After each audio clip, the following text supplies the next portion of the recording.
ഹരേ കൃഷ്ണ. എല്ലാ ഭക്തജനങ്ങൾക്കും സ്വാഗതം. അടിയൻ്റെ വിനീതമായ നമസ്കാരം. ക്ഷമിക്കണം, കുറച്ച് വൈകി ഇന്നത്തെ സത്സംഗം ആരംഭിക്കാനായിട്ട്. ഭക്തരെല്ലാവരും ലൈവിൽ വരുന്നവരെ നമുക്ക് ഗുരുപ്രണാമ മന്ത്രങ്ങൾ ഉരുവിടാം. ഓം നമോ ഭഗവതേ വാസുദേവായ. ഓം നമോ ഭഗവതേ വാസുദേവായ. ഓം നമോ ഭഗവതേ വാസുദേവായ. നാരായണം നമസ്കൃത്യം നരം ചൈവ നരോത്തമം ദേവീം സരസ്വതീം വ്യാസം തതോ ജയമുദീരേ. നഷ്ടപ്രായേഷു അഭദ്രേഷു നിത്യം ഭാഗവത സേവയാ ഭഗവതി ഉത്തമശ്ലോകേ ഭക്തിർഭവതി നൈഷ്ഠികേ. കൃഷ്ണായ വാസുദേവായ ദേവകീനന്ദനായ ച നന്ദഗോപകുമാരായ ഗോവിന്ദായ നമോ നമഃ. ഓം അജ്ഞാനതിമിരന്ധസ്യ ജ്ഞാനാഞ്ജനശലാഘായ ചക്ഷുരുന്മിലിതം യേന തസ്മൈ ശ്രീഗുരുവേ നമഃ. ശ്രീചൈതന്യമനോഭീഷ്ടം സ്ഥാപിതം യേന ഭൂതലേ സ്വയം രൂപകഥാ മഹ്യം ദദാതി സ്വപദാന്തികം. ദേഹം ശ്രീഗുരോം ശ്രീയുതാപദകമലം ശ്രീഗുരും വൈഷ്ണവാംശ്ച ശ്രീരൂപം സഹജാതം സഹഗണരഘുനാഥാന്വിതം തം സജീവം സാദ്വൈതം സാവധൂതം പരിജനാസഹിതം കൃഷ്ണചൈതന്യദേവം ശ്രീരാധാ കൃഷ്ണപാദാം സഹഗണലളിതാ ശ്രീവിശാഖാന്വിതംശ്ച. നമോ വിഷ്ണുപാദായ കൃഷ്ണപൃഷ്ഠായ ഭൂതലേ ശ്രീമതേ ജയപതാകസ്വാമിനിതി നാമിനെ നമാചാര്യപാദായ കൃപപ്രദായിനെ ഗൗരഗതാധാമദായ നഗരഗ്രാമധാരിണി. നമോ വിഷ്ണുപാദായ കൃഷ്ണപൃഷ്ഠായ ഭൂതലേ ശ്രീമതേ ഭക്തിവേദാന്ത സ്വാമിനിതി നാമ. നമസ്തേ സാരസ്വതേ ദേവേ ഗൗരവാണി പ്രചാരിണേ നിർവിശേഷ ശൂന്യവാദി പാശ്ചാത്യദേശകാരി. നമോ വിഷ്ണുപാദായ കൃഷ്ണപൃഷ്ഠായ ഭൂതലേ ശ്രീമതേ ഭക്തിസിദ്ധാന്ത സരസ്വതീ നാമിനെ ശ്രീവർഷമാനവേ ദേവി ദേദായ കൃപാഭേ കൃഷ്ണ സംബന്ധ വിജ്ഞാനദായിനി പ്രഭുന. മാധുര്യോജ്വല പ്രേമാഢ്യ ശ്രീരൂപാനുഗ ഭക്തിദ ശ്രീ ഗൗരകരുണാ ശക്തി വിഗ്രഹായ നമോസ്തുതേ. നമസ്തേ ഗൗരവാണി ശ്രീമൂർത്തേ ദീനതാരിണേ രൂപാനി ഗൗരിതവസുദ്ധർമ്മനന്ദഹാരിണേ. നമോ ഗൗരകിശോരായ സാക്ഷാത് വൈരാഗ്യമൂർത്തേ വിപ്രലംബരസാംഭവതേ പാദാംബുജായതേ. നമോ ഭക്തിവിനോദായ സച്ചിദാനന്ദനാമിനേ ഗൗരശക്തിസ്വരൂപായ രൂപാനുഗവരായതേ. ഗൗരാവിർഭാവഭൂമേസ്തം നിർദ്ദിഷ്ട സജ്ജനപ്രിയ വൈഷ്ണവ സർവഭൗമ ശ്രീജയനാഥായ. നമോ മഹാവദന്യായ കൃഷ്ണപ്രേമപ്രദായിതേ കൃഷ്ണായ കൃഷ്ണചൈതന്യനാമിനേ ഗൗരകൃഷ്ണ. പഞ്ചതത്വാത്മകം കൃഷ്ണം ഭക്തരോഗസുരോഗം ഭക്താവതാരം ഭക്താഖ്യം നമാമി ഭക്തശക്തികം.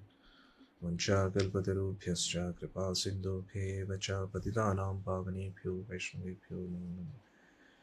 हे कृष्णा करुणा सिंधु दीनबंधु जगत्पते गोपीश गोपिका कांता राधा कांता नमोस्तुते. जयतां सुरदो भंगो मम मंदमतेर्गति मत्सर्वस्य पादाम्बुजो राधा मदनमो. दिव्यवृन्दारण्यकल्पद्रुमदा श्रीमद्रत्नागार सिंहासनस्थो श्रीमद्राधा श्रीरघुविन्ददेवो प्रेष्ठान्विसेव्यमानस्मरणम्. श्रीमण्डासरसारम्भीवं श्रीवरतरस्थिताकर्षन् वेणुस्वरेण गोप्यं गोपीनाथश्चेत्. तप्तकाञ्चन गौराङ्गी राधे वृन्दावनेश्वरी वृषभानुसुते प्रणमामि हरिप्रिये प्रणमामि हरिप्रिये.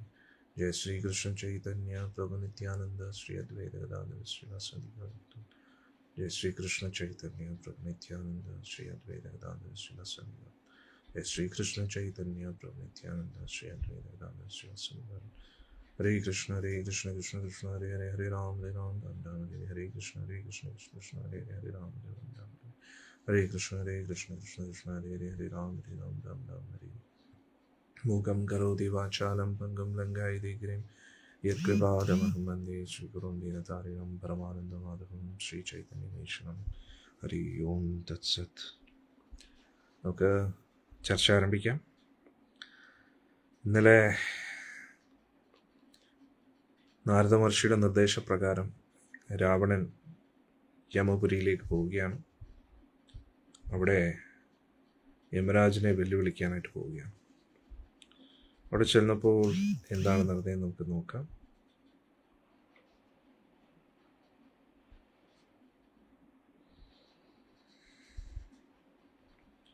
ക്ഷമിക്കണം, ഇന്ന് കുറച്ച് വൈകി. കുറച്ച് ഭഗവാന്റെ സേവനമായിട്ട് ബന്ധപ്പെട്ട കുറച്ച് ചർച്ചകളുണ്ടായിരുന്നു. തുടങ്ങാം. വളരെയധികം ക്രുദ്ധനായിട്ട് യമരാജൻ അവിടെ എത്തുകയാണ് രാവണന്റെ മുമ്പിൽ. രാവണൻ മറ്റു യമകിങ്കരന്മാരെ തോൽപ്പിച്ചതിൻ്റെ സന്തോഷത്തിൽ അട്ടഹസിച്ചിങ്ങനെ ഇരിക്കുകയാണ്. യമരാജനെ കണ്ട ഉടൻ തന്നെ രാവണന്റെ കൂട്ടത്തിലുള്ള രാക്ഷസന്മാരെല്ലാവരും ഓടാൻ തുടങ്ങി. ആ രഥത്തെ കണ്ടപ്പോൾ തന്നെ എല്ലാവർക്കും ഭയം തുടങ്ങി. ചിലവർ ആ നിമിഷം തന്നെ ബോധം കെട്ട് അവിടെ വീഴുകയാണ്. പക്ഷെ രാവണൻ ഒട്ടും ഭയം തോന്നിയില്ല. അന്നേരം രാവണനാണെങ്കിൽ ഒരുപാട് സന്തോഷത്തിലാണ്, ഇത്രയും ശക്തനായിട്ടുള്ള ഒരു എതിരാളിയെ കിട്ടിയല്ലോ എന്ന്. എന്തായാലും ഇപ്പോൾ നല്ലൊരു യുദ്ധം നടക്കും എന്നുള്ളൊരു പ്രതീക്ഷയിൽ രാവണൻ ഇരിക്കുകയാണ്. രാക്ഷസ രാജാവായ രാവണൻ ഇങ്ങനെ ശക്തനായിട്ടിരുന്ന സമയത്ത് യമരാജൻ ഒരുപാട് കുന്തങ്ങൾ എടുത്ത് എറിയുകയാണ്. കുന്തങ്ങളും ഇരുമ്പിൻ്റെ ഗദകളും എടുത്തെറിഞ്ഞു. ഇരുമ്പിൻ്റെ ദണ്ടുകൾ അതെല്ലാം വളരെ ശക്തമായിട്ട് രാവണന്റെ ദേഹത്ത് കൊണ്ടു. അതെല്ലാം കുത്തി ശരീരത്തെ തുളച്ച് രക്തമെല്ലാം ഒഴുകാൻ തുടങ്ങി. ശരീരത്തിൽ നിന്ന് രക്തം ഇങ്ങനെ ഒഴുകിയാണ്. രാവണൻ വീണ്ടും വില്ലുയർത്തി യമരാജനെ ആക്രമിക്കാനായിട്ട് പല പല മായാവി ശക്തികൾ ഉപയോഗിച്ച് ആ ഇടിവെട്ടിൻ്റെ ആ ഒരു ശക്തിയോടുകൂടി 1000 അസ്ത്രങ്ങൾ യമരാജന് എതിരെ എറിഞ്ഞു. ആ അസ്ത്രങ്ങളെല്ലാം യമരാജന്റെ ദേഹത്തെല്ലാം കൊണ്ടു എന്നുള്ളതാണ്. പക്ഷെ യമരാജന് ഒരു കുലുക്കം ഇല്ലായിരുന്നു. വീണ്ടും വീണ്ടും രാവണൻ ഒരുപാട് അസ്ത്രങ്ങളും കുന്തങ്ങളും എറിഞ്ഞുകൊണ്ടേയിരിക്കുന്നു, പല പല ദിവ്യശക്തികളെ ആവാഹിച്ചുകൊണ്ട്. വളരെയധികം അഗ്നി തുല്യമായിട്ടുള്ള ശക്തിയുള്ള അസ്ത്രങ്ങൾ 3 പേർക്കെതിരെയും എറിഞ്ഞു. ഒന്ന് യമരാജന്റെ ദണ്ടിലും ആ കാലചക്രത്തിലും യമരാജനിലും. പക്ഷെ 3 പേർക്കും ഒരു കുലുക്കമില്ലായിരുന്നു. അതിന് പകരമായിട്ട് വീണ്ടും യമരാജൻ അസംഖ്യം കുന്തങ്ങളെ എടുത്തെറിഞ്ഞു. അതെല്ലാം വളരെ ശക്തമായിട്ട് രാവണന്റെ നെഞ്ചത്ത് കൊണ്ടു. അസാമാന്യ ശക്തികളുള്ള ആയുധങ്ങൾ കൊണ്ടിട്ട് രാവണൻ ബോധം കെട്ട് വീണു.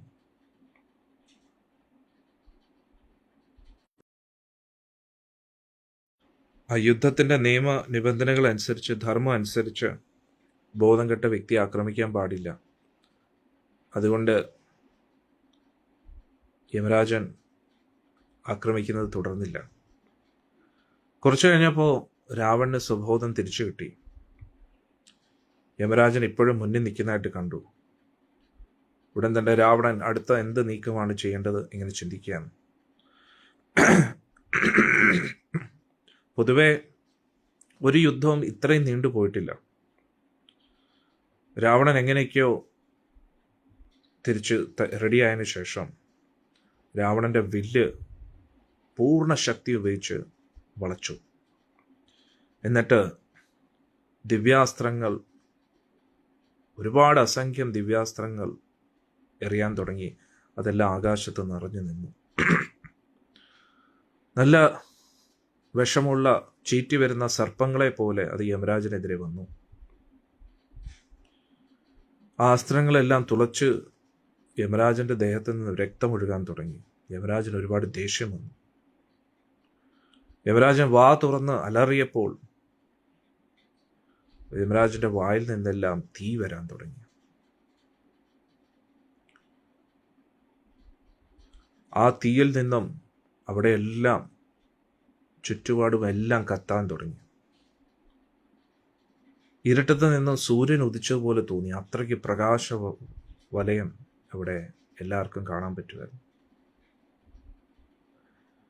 യമരാജനും രാക്ഷസരാജനായ രാവണനുമായിട്ടുള്ള യുദ്ധം കാണാൻ ഒരുപാട് ദേവന്മാർ അവിടെ കൂടി നിന്നിരുന്നു. എല്ലാവർക്കും തോന്നി ഈ ലോകത്തിന്റെ അവസാനം എത്തിയോ എന്ന്.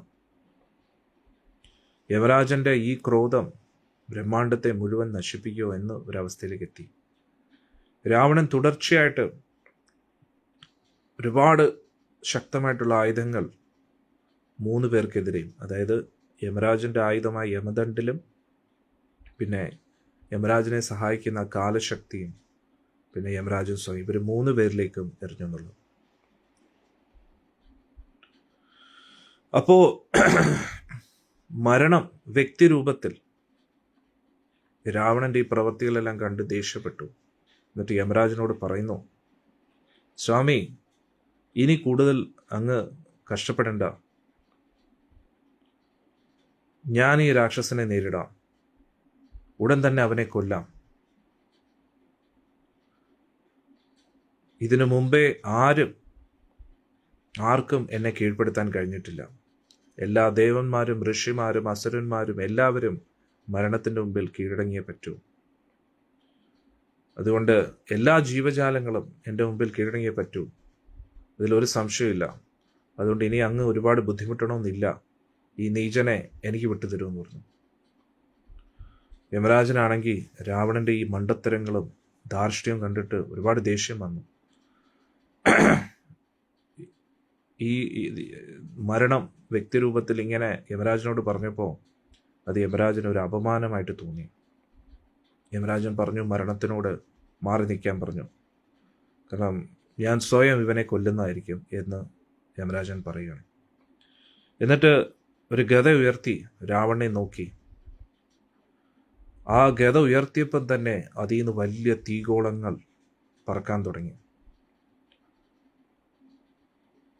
ആ ഗദയെ ഉയർത്തിപ്പിടിച്ചപ്പോൾ എല്ലാവർക്കും തോന്നി യമരാജന്റെ കയ്യിൽ ഇങ്ങനെ സൂര്യൻ ഇരിക്കുകയാണോ എന്ന് തോന്നി. എന്നിട്ട് ദേഷ്യം കൊണ്ട് ചുമന്ന കണ്ണുകൾ കൊണ്ട് രാവണനെ രൂക്ഷമായിട്ട് നോക്കി. ആ ഗദയെടുത്ത് അങ്ങോട്ട് എറിയാൻ തുടങ്ങുന്ന ആ സമയത്ത് തന്നെ ബ്രഹ്മദേവൻ അവിടെ വരികയാണ്. പക്ഷെ ബ്രഹ്മദേവനെ കാണാനും ബ്രഹ്മദേവന്റെ വാക്കുകളും യമരാജന് മാത്രമേ പറ്റിയുള്ളൂ. യമരാജന് മാത്രമേ ബ്രഹ്മദേവനെ കാണാനും ബ്രഹ്മദേവന്റെ വാക്കുകളും കേൾക്കാൻ പറ്റിയുള്ളൂ. അങ്ങനെ ബ്രഹ്മദേവൻ യമരാജനോട് പറയുകയാണ്, യമരാജ, അങ്ങ് അസാമാന്യ ശക്തിയുള്ള വ്യക്തിയാണ്. ഇപ്പോൾ ഈ രാക്ഷസന്റെ മരണം അങ്ങയുടെ കൈകൊണ്ട് ഉണ്ടാകരുത്. മനുഷ്യരൊഴികെ വേറെ ആരെ കൊണ്ടും ഇവനെ വധിക്കാൻ സാധ്യതയില്ല, അങ്ങനെ ഒരു സാഹചര്യം ഉണ്ടാവത്തില്ല എന്നൊരു വരം ഞാൻ അവന് കൊടുത്തിട്ടുണ്ട്. അങ്ങിപ്പോൾ അവനെ കൊല്ലുകയാണെങ്കിൽ എൻ്റെ വാക്ക് അസത്യമായി മാറും. അതോടുകൂടി എൻ്റെ വാക്ക്, സൃഷ്ടികർത്താവ് ഞാൻ എൻ്റെ വാക്ക് തെറ്റിച്ചു കഴിഞ്ഞാൽ ഈ സൃഷ്ടിയിലെല്ലാത്തിലും അത് ബാധിക്കും. അങ്ങയുടെ ഒരിക്കലും പരാജയപ്പെടാത്ത ഈ ഗദയെടുത്ത് ഈ രാക്ഷസനെതിരെ എറിയുമ്പോൾ തീർച്ചയായിട്ടും ഇവൻ മാത്രമായിരിക്കത്തില്ല മരിക്കുന്നത്, ഈ പ്രപഞ്ചത്തിലുള്ള എല്ലാവരും മരിക്കുന്നു. അന്നേരം രാവണൻ ഇതിനു മുമ്പേ വളരെ കഠിന തപസ് ചെയ്തിരുന്നു. എന്നിട്ട് ഒരു വരം നേടിയിരുന്നു. ബ്രഹ്മദേവൻ കൊടുത്ത ആ വാക്കെന്ന് പറഞ്ഞാൽ മനുഷ്യരും മൃഗങ്ങളൊഴികെ വേറെ ആർക്കും രാവണനെ ഒന്നും ചെയ്യാൻ കഴിയില്ല എന്നാണ്. കാരണം രാവണൻ മനുഷ്യരെയും മൃഗങ്ങളെയും വളരെ തുച്ഛമായിട്ടാണ് കണ്ടത്. അപ്പോൾ സൃഷ്ടികർത്താവായ ബ്രഹ്മദേവനിൽ നിന്ന് ഈ വാക്കിൽ കേട്ടപ്പോൾ യമരാജൻ ആ ഗദ താഴ്ത്തുകയാണ്. ഈ യുദ്ധത്തിലൂടെ പ്രത്യേകിച്ചൊന്നും നേടാനില്ല എന്ന് യമരാജന് മനസ്സിലായി. ആ നിമിഷം തന്നെ യമരാജൻ അവിടുന്ന് അപ്രത്യക്ഷമാകുകയാണ്. യമരാജൻ പിന്മാറിയെന്ന് കണ്ടപ്പോൾ രാവണന് തോന്നി അവൻ ജയിച്ചു എന്ന്. സന്തോഷം കൊണ്ട് അട്ടഹസിക്കാൻ തുടങ്ങി. അപ്പം രാവണന് തോന്നി ഈ ബ്രഹ്മാണ്ടത്തിൽ ഏറ്റവും ശക്തനായിട്ട് ഒരേ ഒരാളേ ഉള്ളൂ, രാവണൻ. ഇനി വേറെ ആരെ ഒന്നും തെളിയിക്കേണ്ടതായിട്ടില്ല. സാക്ഷാൽ മരണം ദേവൻ പോലും എന്നിൽ നിന്നും പേടിച്ച് ഭയപ്പെട്ട് ഓടി എന്ന് രാവണന് തോന്നി. രാവണൻ ചുറ്റും നോക്കിയപ്പോൾ രാവണന്റെ യുദ്ധത്തിൽ മരിച്ചു വീണ യമദൂതന്മാർക്കെല്ലാം വീണ്ടും ജീവൻ കിട്ടുകയാണ്. രാവണനെ പൂർണ്ണമായിട്ട് അവഗണിച്ചിട്ട് അവരവരുടെ മറ്റ് ദുഷ്ടാത്മാക്കൾക്ക് ശിക്ഷ കൊടുക്കുന്നത് പുനരാരംഭിച്ചു.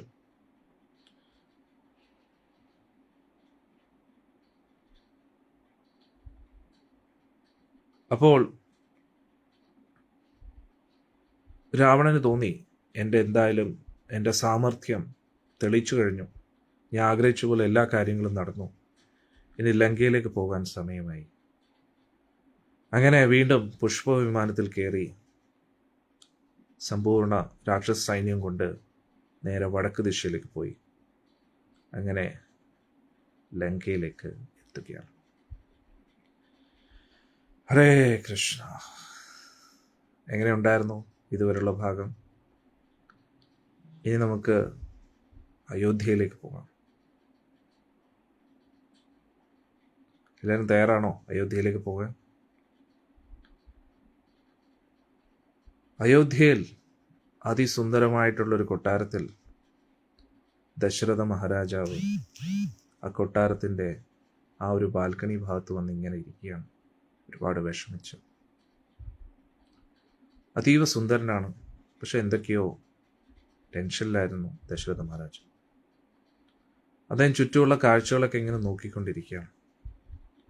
അവിടെയുള്ള ആൾക്കാരെല്ലാം, പ്രജകളെ എല്ലാം കണ്ടുകൊണ്ടിരിക്കുന്നു. എല്ലാവരും വളരെ സന്തോഷത്തിലാണ്. ഒരുപാട് രാജാക്കന്മാരും രാജകുമാരന്മാരും ചക്രവർത്തിയായ ദശരഥ മഹാരാജാവിന് അവരവരുടേതായിട്ടുള്ള ഉപഹാരങ്ങൾ നൽകാനായിട്ട് വന്നു. അന്നേരം ദശരഥ മഹാരാജാവിൻ്റെ മണിമാളികയുടെ 7ാമത്തെ നിലയിലുള്ള ആ ബാൽക്കണിയിൽ നിന്നാണ് ദശരഥ മഹാരാജാവ് എല്ലാം കണ്ടുകൊണ്ടിരിക്കുന്നത്. ആ നഗരം മൊത്തം വീക്ഷിച്ചുകൊണ്ടിരിക്കുകയാണ്. ആ നഗരം സമുദ്രത്തെ പോലെ ഒരു സീമയില്ലാതെ അനന്തമായിട്ട് ഇങ്ങനെ കിടക്കുകയാണ് എല്ലാ ദിശകളിലും. ഒരുപാട് പ്രജകൾ തിരക്കുള്ള ഒരു സ്ഥലമാണ് അയോധ്യ. വളരെ മനോഹരമായിട്ട് നിർമ്മിച്ചിരിക്കുന്ന വഴികളുണ്ട്. അവിടെ പലതരത്തിലുള്ള ഉദ്യാനങ്ങളുണ്ട്, മാവുകളുണ്ട്, അതിലെല്ലാം മാങ്ങ നിറഞ്ഞു നിൽക്കുന്നു. പലതരത്തിലുള്ള പഴവർഗ്ഗങ്ങളുടെയും മരങ്ങൾ അവിടെയെല്ലാം ഉണ്ട്.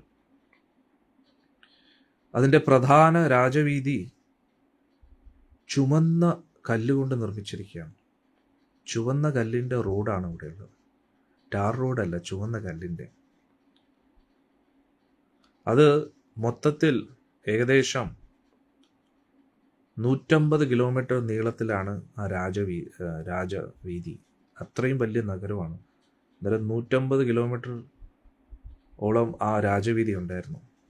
ഒന്ന് ആലോചിച്ചു, 150 കിലോമീറ്റർ നീളത്തിൽ വലിയ വലിയ വെളുത്ത നിറത്തിലുള്ള മണിമാളികകൾ ആ രാജവീതിയുടെ ഇരുവശത്തും ഉണ്ടായിരുന്നു. പലതരത്തിലുള്ള അലങ്കാര വസ്തുക്കളും ഉണ്ടായിരുന്നു ആ മണിമാളികയുടെ ഗോപുരത്തിൽ. അവിടെ പോകുന്നവർക്കെല്ലാം, നടക്കുന്നവർക്കും യാത്ര ചെയ്യുന്നവർക്കും എല്ലാം പ്രത്യേക സുഗന്ധം അനുഭവിക്കാൻ പറ്റുമായിരുന്നു. കാരണം അവിടെ എന്നും ജോലി ചെയ്യുന്നവരെല്ലാം വൃത്തിയാക്കിയതിനു ശേഷം അതിൽ സുഗന്ധദ്രവ്യങ്ങളെ കൊണ്ട് തറയിലൊക്കെ തളിക്കുമായിരുന്നു. നമ്മൾ ഈ വെള്ളം തളിക്കുന്ന പോലെ അല്ലേ, ഇത് ഇവിടെ സുഗന്ധ ജലം കൊണ്ട് തളിക്കുമായിരുന്നു. അതുകൂടാതെ പുഷ്പങ്ങളും ഇങ്ങനെ വിതറിയിടുമായിരുന്നു. അതുകൊണ്ട് പ്രത്യേക സുഗന്ധം എല്ലാവർക്കും കിട്ടുമായിരുന്നു. ആ 7 നിലയുടെ മുകളിൽ നിന്നും ദശരഥ മഹാരാജ് നോക്കുമ്പോൾ ദശരഥ മഹാരാജാവിന് ഒരുപാട് ദേവലോകവാസികളെയും കാണാൻ പറ്റുമായിരുന്നു. അപ്സരസുകളെയും ഗന്ധർവന്മാരൊക്കെ അവരവരുടേതായിട്ടുള്ള വിമാനങ്ങളിൽ വന്ന് അയോധ്യ കാണാൻ വേണ്ടി വരികയാണ്. ഇത്രയും സമ്പദ് സമൃദ്ധിയിലിരിക്കുന്ന അയോധ്യയിൽ എല്ലാവരും സന്തോഷത്തിലിരുന്നിട്ടും ദശരഥ മഹാരാജാവിന് ഒരുപാട് ദുഃഖമുണ്ടായിരുന്നു. അദ്ദേഹം അന്തപുരിയിലേക്ക് പ്രവേശിച്ചു. മെല്ലെ മെല്ലെ നടന്നു നല്ല സുന്ദരമായിട്ടുള്ള മാർബിൾ കൊണ്ട് നിർമ്മിച്ചിരിക്കുകയാണ് തറ വഴികളൊക്കെ. ആ സമയത്ത് രാജപുരോഹിതന്മാരെല്ലാവരും ദശരഥ മഹാരാജാവിനെ സ്തുതിച്ചുകൊണ്ട് പല മന്ത്രങ്ങളും ഉരുവിടുകയാണ്. അദ്ദേഹത്തിൻ്റെ നന്മയ്ക്കായിട്ടുള്ള മന്ത്രങ്ങൾ ഇങ്ങനെ ജപിച്ചുകൊണ്ടിരിക്കുന്നു. അതിനോടൊപ്പം പല സംഗീത ഉപകരണങ്ങളുടെ ശബ്ദവും ഇതെല്ലാം കൂടെ ആ അന്തരീക്ഷത്തെ കൂടുതൽ മംഗളമാക്കി മാറ്റി.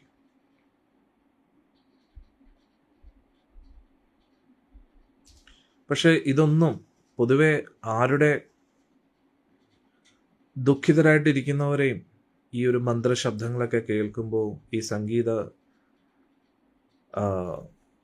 സംഗീതത്തിൻ്റെ ആ ഒരു ശബ്ദമൊക്കെ കേൾക്കുമ്പോൾ ആ രീതിയിലുള്ള രാഗങ്ങളായിരുന്നു അവിടെ വായിച്ചുകൊണ്ടിരുന്നത്. അതൊക്കെ കേട്ട് കഴിഞ്ഞാൽ ആരുടെ മനസ്സിനെയും സന്തോഷവും ഉത്സാഹവും നൽകുന്ന ഗാനങ്ങളൊക്കെയായിരുന്നു അവിടെ വായിച്ചുകൊണ്ടിരുന്നത്. പക്ഷെ അതൊന്നും ദശരഥ മഹാരാജാവിന് ഒരു സന്തോഷം നൽകുന്നില്ലായിരുന്നു. ദശരഥ മഹാരാജാവ് അദ്ദേഹത്തിൻ്റെ മുറിയിലേക്ക് പ്രവേശിച്ചു. അദ്ദേഹത്തിൻ്റെ അംഗരക്ഷകന്മാരെ എല്ലാം വാതിൽക്കൽ തന്നെ നിർത്തി. അപ്പോഴേക്കും സേവകർ വന്ന് വളരെ രുചികരമായിട്ടുള്ള ഭക്ഷണങ്ങളും പാനീയങ്ങളും ഒക്കെ സമർപ്പിച്ചു. പക്ഷെ അതൊന്നും വേണ്ട എന്ന് പറഞ്ഞുകൊണ്ട് അദ്ദേഹത്തിൻ്റെ അന്തഃപുരിയിലുള്ള ആ ജനാലയിൽ ഇങ്ങനെ നോക്കിയിരിക്കാം. വീണ്ടും അവിടുത്തെ ആ ജനാലയിലുള്ള കർട്ടൻ, നല്ല പട്ടുവസ്ത്രത്തിൽ നിർമ്മിച്ച കർട്ടനൊക്കെ മാറ്റിയിട്ട് വീണ്ടും അയോധ്യ ഇങ്ങനെ നോക്കിക്കൊണ്ടിരിക്കുകയാണ്. അപ്പോൾ ഇവിടെ പറയുന്നു, അയോധ്യ മനു നിർമ്മിച്ചതാണ്. സൂര്യദേവന്റെ പുത്രനായ മനു. ദശരഥ മഹാരാജാവിൻ്റെ ഈ വംശത്തിലെ, സൂര്യവംശത്തിലെ ആദ്യത്തെ രാജാവ് മനുവായിരുന്നു. അന്നേരം ദശരഥ മഹാരാജാവ് ആ സൂര്യവംശത്തെക്കുറിച്ച് ഇങ്ങനെ ചിന്തിക്കുകയാണ്. അത് ആലോചിച്ചപ്പോൾ ദശരഥ മഹാരാജാവിന് കൂടുതൽ വേദന അനുഭവപ്പെട്ടു. വീണ്ടും ഒരു ദീർഘശ്വാസം എടുത്ത് അദ്ദേഹം വീണ്ടും മുറിയിലേക്ക് പ്രവേശിക്കുകയാണ്. അദ്ദേഹത്തിൻ്റെ വിഷമം കണ്ടിട്ട് അദ്ദേഹത്തിൻ്റെ 3 മഹാറാണിമാരും ആശ്വസിപ്പിക്കാൻ ആരംഭിച്ചു. സ്വർണത്തിൻ്റെ ഒരു ആസനത്തിൽ, നല്ല പട്ടുവസ്ത്രങ്ങൾ കൊണ്ട് അലങ്കരിച്ച, ഒരുപാട് രത്നങ്ങൾ കൊണ്ട് അലങ്കരിച്ച ആസനത്തിൽ അവർ ദശരഥ മഹാരാജാവിനെ ഇരുത്തി. പ്രഥമ പത്നിയായ കൗസല്യാദേവി അദ്ദേഹത്തിൻ്റെ പാദത്തെ ഇങ്ങനെ അമർത്തിക്കൊണ്ടിരിക്കുന്നു. സുമിത്രാദേവിയും കൈകേയി ദേവിയും ചാമരം കൊണ്ടിങ്ങനെ വീശിക്കൊണ്ടിരിക്കുകയാണ്. ദശരഥ മഹാരാജാവ് ഏതോ ചിന്തയിൽ മഗ്നനായിട്ടിരിക്കുന്നു. അദ്ദേഹം മുറിയിലുള്ള ഓരോ ഭിത്തികളിൽ നോക്കിയപ്പോൾ അതിമനോഹരമായിട്ടുള്ള ദേവന്മാരുടെ രൂപങ്ങൾ കൊത്തി വെച്ചിരിക്കുന്നു ആ ഭിത്തികളിലെല്ലാം. അദ്ദേഹം ചിന്തിക്കുമായിരുന്നു, ജീവിതകാലം മുഴുവൻ ഈ ദേവന്മാരെയൊക്കെ സന്തോഷിപ്പിക്കാൻ ഞാൻ ഒരുപാട് കാര്യങ്ങൾ ചെയ്തിരുന്നു. ദേവന്മാർക്ക് വേണ്ടി യുദ്ധം വരെ ഞാൻ ചെയ്യാൻ പോയി. അതുകൊണ്ട് തീർച്ചയായിട്ടും ദേവന്മാർ ഇപ്രാവശ്യമെങ്കിലും എന്നെ സഹായിക്കും. ഉള്ളിൻ്റെ ഉള്ളിൽ ദശരഥ മഹാരാജാവ് ഇങ്ങനെ പ്രാർത്ഥിച്ചുകൊണ്ടിരുന്നു. അങ്ങനെ ശാന്തനായിട്ട് പ്രാർത്ഥിച്ചുകൊണ്ട് ചിന്തകളിൽ മഗ്നനായിരുന്ന ആ സമയത്ത് ഒരു ദൂതൻ വന്നു. എന്നിട്ട് പറഞ്ഞു, രാജഗുരുവായ വസിഷ്ഠമുനി വന്നിരിക്കുന്നു അങ്ങേ കാണാനായിട്ട്. ദശരഥ മഹാരാജാവ് വസിഷ്ഠമുനിയുടെ ആഗമനത്തിനായിട്ട് കാത്തിരിക്കുകയായിരുന്നു. ഉടൻ തന്നെ അദ്ദേഹം എഴുന്നേറ്റു. ഒരു സിംഹം നടക്കുന്ന പോലെ, വളരെ ശക്തമായിട്ടുള്ള ഒരു സിംഹത്തിൻ്റെ ആ ഒരു ഗാംഭീര്യത്തോടു കൂടി അദ്ദേഹം കൊട്ടാരത്തിൻ്റെ അന്തഃപുരിയിലെ ആ വീഥികളിലൂടെ, നടപ്പാതകളിലൂടെ, അദ്ദേഹത്തിൻ്റെ ഒരു അരഭാഗത്തായിട്ട് അദ്ദേഹത്തിൻ്റെ വാളും ഇങ്ങനെ വെച്ചിട്ടുണ്ട്. അദ്ദേഹത്തിൻ്റെ കഴുത്തിലെല്ലാം ഒരുപാട് സുന്ദരമായിട്ടുള്ള ആഭരണങ്ങളും ധരിച്ചിട്ടുണ്ട്. അദ്ദേഹം ആ പ്രധാന സഭാമന്ദിരത്തിലേക്ക് പോവുകയാണ്.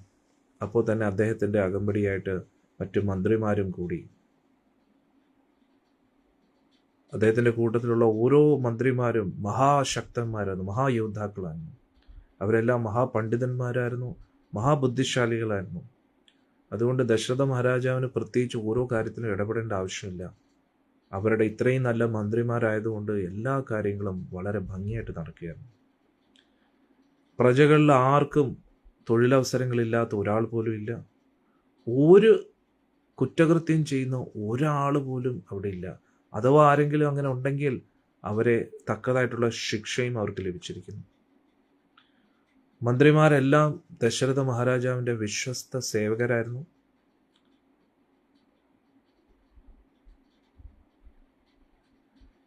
അപ്പോൾ ദശരഥ മഹാരാജാവിൻ്റെ മുഖഭാവം മാറിയപ്പോഴേ അവർക്ക് മനസ്സിലായി എന്തായിരിക്കും വിഷമം. അവരെല്ലാം ചിന്തിക്കുമായിരുന്നു ദശരഥ മഹാരാജാവിനെ അലട്ടുന്ന പ്രശ്നം എന്താണ്. ചുറ്റും അംഗരക്ഷകന്മാരും ഉണ്ടായിരുന്നു. അങ്ങനെ ഇവരുടെ എല്ലാ മന്ത്രിമാരും അംഗരക്ഷകന്മാരുടെ അകമ്പടിയോടുകൂടി മഹാസാമ്രാട്ട് ദശരഥ മഹാരാജാവ് ആ ഒരു സഭാമന്ദിരത്തിലേക്ക് പ്രവേശിക്കാം. ദശരഥ് മഹാരാജ് കീ ജയ്, അയോധ്യാധിപതി ദശരഥ് മഹാരാജ് കീ ജയ്. ആ ഒരു സഭാമന്ദിരം കാണുമ്പോൾ സാക്ഷാൽ ദേവേന്ദ്രന്റെ സഭയായിട്ട് തോന്നും. വലിയ വലിയ മാർബിൾ കൊണ്ട് നിർമ്മിച്ച തൂണുകളും അങ്ങ് എത്രയോ പൊക്കത്തിൽ, ആകാശം മുട്ടുന്ന രീതിയിൽ പൊക്കത്തിലാണ് അവിടുത്തെ ഓരോ തൂണുകളും. അവിടെ പ്രത്യേകം അതിമനോഹരമായിട്ട് പല രത്നങ്ങൾ കൊണ്ട് നിർമ്മിച്ച ബാൽക്കണികളുണ്ടായിരുന്നു. സ്വർണം കൊണ്ട് നിർമ്മിച്ചതും പല പല പുഷ്യരാഗത്തിൻ്റെയും പല അമൂല്യമായിട്ടുള്ള രത്നങ്ങളുടെയും അവിടെ ബാൽക്കണികൾ ഉണ്ടായിരുന്നു. അവിടെ ഇരുന്ന് സഭയിൽ നടക്കുന്ന കാര്യങ്ങൾ കേൾക്കാനായിട്ട്, പ്രത്യേകിച്ചും സ്ത്രീജനങ്ങൾക്ക്. ചുറ്റും പല സ്വർണം കൊണ്ട് നിർമ്മിച്ച പല കലാവിഷ്കരണങ്ങളും ഉണ്ടായിരുന്നു. അവിടെ മുകളിലുള്ള ബാൽക്കണികളിലെല്ലാം സ്വർണത്തിൻ്റെ ആസനങ്ങളുണ്ടായിരുന്നു. നല്ല വെളുത്ത മെത്തകൾ അതിൻ്റെ മുകളിൽ വെച്ചിട്ടുണ്ടായിരുന്നു. അതിൻ്റെ അലങ്കരിക്കാനായിട്ട് നല്ല പട്ടുവസ്ത്രങ്ങൾ കൊണ്ടുള്ള ഷീറ്റുകൾ അതിൻ്റെ മുകളിൽ വിരിച്ചിട്ടിരുന്നു. ഇത് കൂടാതെ ബാൽക്കണിയുടെ ചുറ്റും പല പട്ടുവസ്ത്രത്തിൻ്റെ കർട്ടനുകൾ ഉണ്ടായിരുന്നു. ദേവന്മാരുടെ ലീലകൾ, ദേവന്മാരുടെ ഓരോ ലീലകളെ അതിൽ പല രീതിയിലും എംബ്രോയ്ഡറി ചെയ്ത് വെച്ചിട്ടുണ്ടായിരുന്നു. അതെല്ലാം ഇങ്ങനെ അതിമനോഹരമായിട്ട് മുകളിലിങ്ങനെ തൂങ്ങിക്കിടക്കുകയായിരുന്നു. അതിലെല്ലാം രത്നങ്ങൾ പതിപ്പിച്ചിട്ടുണ്ടായിരുന്നു. അവിടെയുള്ള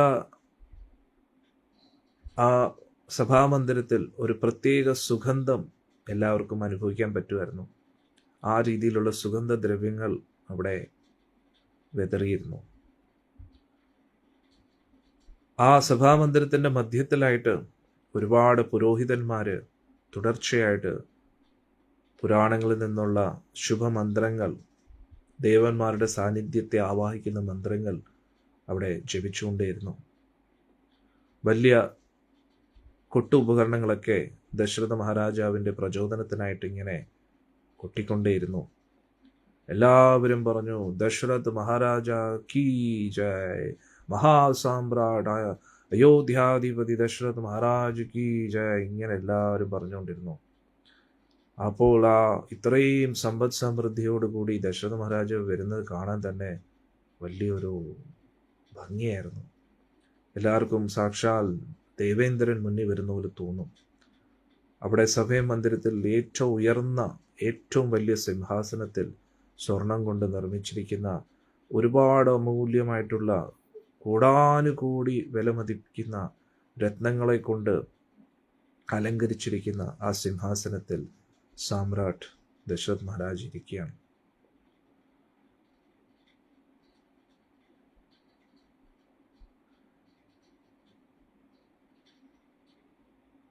മെല്ലെ അവിടെയുള്ള ശബ്ദമെല്ലാം നിലച്ചു. കാരണം ദശരഥ മഹാരാജാവിൻ്റെ വായിൽ നിന്ന് വരുന്ന ആ ശബ്ദം കേൾക്കാനായിട്ട് എല്ലാവരും ഇങ്ങനെ ആകാംക്ഷയോടുകൂടി കാത്തിരിക്കുകയാണ്. എല്ലാവർക്കും അറിയാമായിരുന്നു ദശരഥ മഹാരാജാവിൻ്റെ ദുഃഖത്തിന് കാരണം എന്താണ്. ദശരഥ മഹാരാജാവിനെ അവിടെ എല്ലാവരും സ്വന്തം അച്ഛനെ പോലെ സ്നേഹിച്ചിരുന്നു. അതുകൊണ്ട് ദശരഥ മഹാരാജാവിൻ്റെ ദുഃഖം എല്ലാവർക്കും അനുഭവിക്കാൻ കഴിയുമായിരുന്നു. അവിടെ സഭയിൽ എല്ലാവരും അവരവരുടെ വർണ്ണാശ്രമ ധർമ്മ വ്യവസ്ഥ അനുസരിച്ചായിരുന്നു ഇരുന്നത്. ഏറ്റവും മുന്നിൽ ബ്രാഹ്മണർ വളരെ ലളിതമായിട്ടുള്ള വസ്ത്രം ധരിച്ചുകൊണ്ട്, അവരുടെ കമണ്ഡലുമുണ്ട്, ജപമാല കയ്യിലുണ്ട്. ഒരു പക്ഷത്തായിട്ട് ക്ഷത്രിയരിയ്ക്കുന്നു. ശക്തമായിട്ടുള്ള ശരീരമുള്ളവർ നല്ല വില കൂടിയ പട്ടുവസ്ത്രങ്ങളും സ്വർണ്ണാഭരണങ്ങളും ധരിച്ചുകൊണ്ട്, കയ്യിൽ ആ വാളും പിടിച്ചുകൊണ്ട് അവരുടെ അരയിൽ ഇങ്ങനെ കെട്ടിവെച്ചിരിക്കുകയാണ് വാളുകളുണ്ട്. അതിൻ്റെ തൊട്ടടുത്തായിട്ട് വൈശ്യർ പലതരത്തിലുള്ള നിറങ്ങൾ കൊണ്ട് ഉള്ള വസ്ത്രങ്ങൾ ധരിച്ചുകൊണ്ട് വൈശ്യരിങ്ങനെ ഇരിക്കുകയാണ്. എന്നിട്ട് അതിൻ്റെ തൊട്ട് പുറമായിട്ട് ശൂദ്രരായിട്ടുള്ള സേവകരും ജോലിക്കാരും എല്ലാവരും പല വസ്ത്രങ്ങൾ ധരിച്ചുകൊണ്ട് അന്നേരം 4 വർണ്ണങ്ങളിലുള്ളവർക്കും അവിടെ സ്ഥാനമുണ്ടായിരുന്നു. ബ്രാഹ്മണർക്ക്, ക്ഷത്രിയർക്ക്, വൈശ്യർക്ക്, ശൂദ്രർക്ക്, എല്ലാവർക്കും ദശരഥ മഹാരാജാവിൻ്റെ സഭയിൽ സ്ഥാനമുണ്ട്. ദശരഥ മഹാരാജ് കീ ജയ്. ദശരഥ മഹാരാജ് അവിടെ ചുറ്റും എല്ലാവരെയും നോക്കി വളരെ വാത്സല്യത്തോടു കൂടി സ്വന്തം മക്കളെ നോക്കുന്ന പോലെ പ്രജകളെ അദ്ദേഹം നോക്കി. അദ്ദേഹത്തിൻ്റെ ഉള്ളിൽ ഒരുപാട് വിഷമമുണ്ടെങ്കിലും ഒരുപാട് ദുഃഖം അദ്ദേഹം അനുഭവിക്കുന്നുണ്ടെങ്കിലും ഒരു രാജാവിൻ്റെ കർത്തവ്യത്തിൽ നിന്നും ഒരു സമയം, ഒരു നിമിഷം പോലും അദ്ദേഹത്തിനൊരു തെറ്റ് പറ്റിയില്ല. ഇത്രയും വിഷമത്തിൻ്റെ ഇടയിലും ദശരഥ മഹാരാജാവ് ചിരിച്ചപ്പോൾ എല്ലാവർക്കും തിരിച്ച് അതേപോലെ ചിരിക്കാൻ തോന്നി. ആ ചിരി കണ്ടപ്പോൾ പ്രജകളിലുള്ള എല്ലാവർക്കും ഒരു സമാധാനമായി. അവർക്കെല്ലാം തോന്നി ചിലപ്പോൾ ദശരഥ മഹാരാജാവിന് ഈ ദുഃഖത്തിനൊരു പരിഹാരം കിട്ടിക്കാണും. അവരെല്ലാവരും ഇങ്ങനെ ആകാംക്ഷയോടെ കാത്തിരിക്കുകയാണ്. എന്തായിരിക്കും ദശരഥ മഹാരാജാവ് സംസാരിക്കാൻ പോകുന്നത് എന്നിങ്ങനെ ആകാംക്ഷയോടെ കാത്തിരിക്കുകയാണ്. അപ്പോൾ ദശരഥ മഹാരാജാവ് അരയിൽ കെട്ടിവെച്ചിരിക്കുന്ന ആ വാളിലേക്കൊന്ന് പിടിച്ച്, അതിൻ്റെ പിടിയിലൊന്ന് പിടിച്ചിട്ട് അദ്ദേഹത്തിൻ്റെ രാജഗുരുവായ വസിഷ്ഠ മഹർഷിയോട്, തൊട്ടടുത്ത് തന്നെ ഉയർന്ന ഒരു ആസനത്തിലിരിക്കുന്ന വസിഷ്ഠ മുനിയോട് സംസാരിച്ചു. ഇവിടെ പറയുന്നു, ദശരഥ മഹാരാജാവിൻ്റെ ആ ശബ്ദത്തിലെ ഗാംഭീര്യം ആ സഭയിലിരിക്കുന്ന എല്ലാവർക്കും കേൾക്കാൻ പറ്റുമായിരുന്നു. ഒരു സിംഹം ഗർജിക്കുന്ന പോലെയായിരുന്നു ദശരഥ മഹാരാജാവിൻ്റെ ശബ്ദം. ദശരഥ മഹാരാജ് കീ ജയ്. അദ്ദേഹം പറഞ്ഞു, രാജഗുരു, എന്നെ അലട്ടുന്ന ഒരു പ്രശ്നത്തിന് പരിഹാരം കാണാൻ വേണ്ടിയാണ് ഞാനിവിടെ എല്ലാവരും വിളിച്ചിരിക്കുന്നത്. അങ്ങേക്കറിയാം, ഈ വിശാലമായിട്ടുള്ള ഭൂമി എത്രയോ തലമുറകളായിട്ട് ഈ ഒരു കുലം തന്നെയാണ് ഭരിച്ചുകൊണ്ടിരിക്കുന്നത്. ഋഷികളുടെ ഇടയിൽ അങ്ങ് വലിയൊരു അമൂല്യമായിട്ടുള്ള രത്നമാണ്. എന്നോടുകൂടി ഈ ഇതിഹാസം അവസാനിക്കാൻ പോവുകയാണ്. എൻ്റെ ഈ വംശം മുന്നോട്ട് നിൽക്കാൻ ഞാൻ എന്താണ് ചെയ്യേണ്ടത്? അപ്പോൾ ദശരഥ മഹാരാജാവിനെ അലട്ടുന്ന ദുഃഖം, ദശരഥ മഹാരാജാവിനൊരു പുത്രനില്ല. എതിരാളികളില്ലാത്ത സാമ്രാജ്യം 1000 വർഷങ്ങളോളം ഭരിച്ചിട്ടും ഇനി അദ്ദേഹം ഏകദേശം അദ്ദേഹത്തിൻ്റെ അവസാന ഘട്ടത്തിലേക്ക് പ്രവേശിക്കുന്നു. പക്ഷേ ഈ ഒരു വംശത്തെ മുന്നോട്ട് കൊണ്ടുപോകാൻ ഒരു പുത്രൻ പോലും ഇല്ല. ദശരഥ മഹാരാജാവിൻ്റെ ഭാര്യമാർക്ക് ഒരു പുത്രനെ പോലും നൽകാൻ കഴിഞ്ഞില്ല. അപ്പോൾ ഇവിടെ എല്ലാവരെയും വിളിച്ചു വരുത്തിയത് ഈ ഒരു പ്രശ്നത്തിനൊരു പരിഹാരം കാണാനാണ്. അദ്ദേഹത്തിന് അതിനായി ബ്രാഹ്മണരുടെ നിർദ്ദേശങ്ങളുടെ ആവശ്യമുണ്ട്, പ്രജകളുടെ നിർദ്ദേശങ്ങളുടെ ആവശ്യമുണ്ട്. ദശരഥ മഹാരാജാവ് വളരെയധികം ദുഃഖത്തോടുകൂടി വസിഷ്ഠ മഹർഷിയെ നോക്കി. അദ്ദേഹം രാജപുരോഹിതനായിരുന്നു, അദ്ദേഹത്തിൻ്റെ ഗുരുവും കൂടെയായിരുന്നു.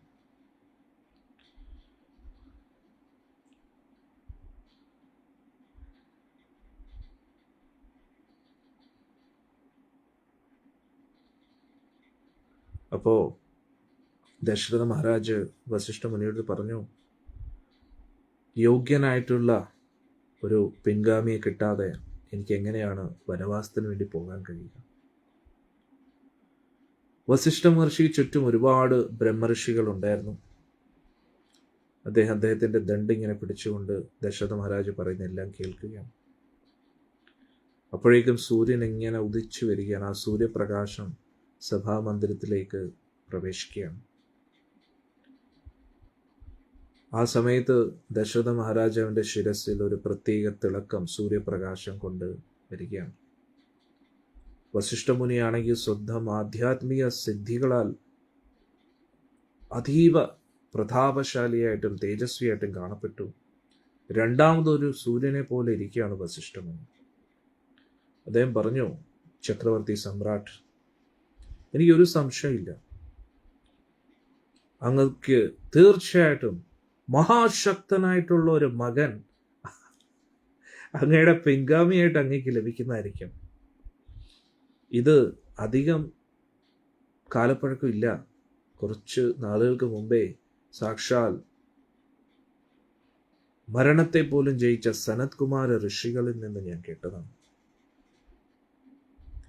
ദേവന്മാരുടെ എന്തോ ഒരു നിയോഗം നടക്കുകയാണ്. ഈ ലോകത്തിൻ്റെ മുഴുവൻ നന്മയ്ക്കായിട്ട്, ഈ പ്രപഞ്ചത്തിൻ്റെ മുഴുവൻ നന്മയ്ക്കായിട്ട്, ദേവന്മാരുടെ നന്മയ്ക്കായിട്ട്, സർവ്വ ജീവജാലങ്ങളുടെയും നന്മയ്ക്കായിട്ട് അതീവ ശക്തനായിട്ടുള്ള ഒരു മകൻ അങ്ങേക്ക് ജനിക്കുന്നതായിരിക്കും.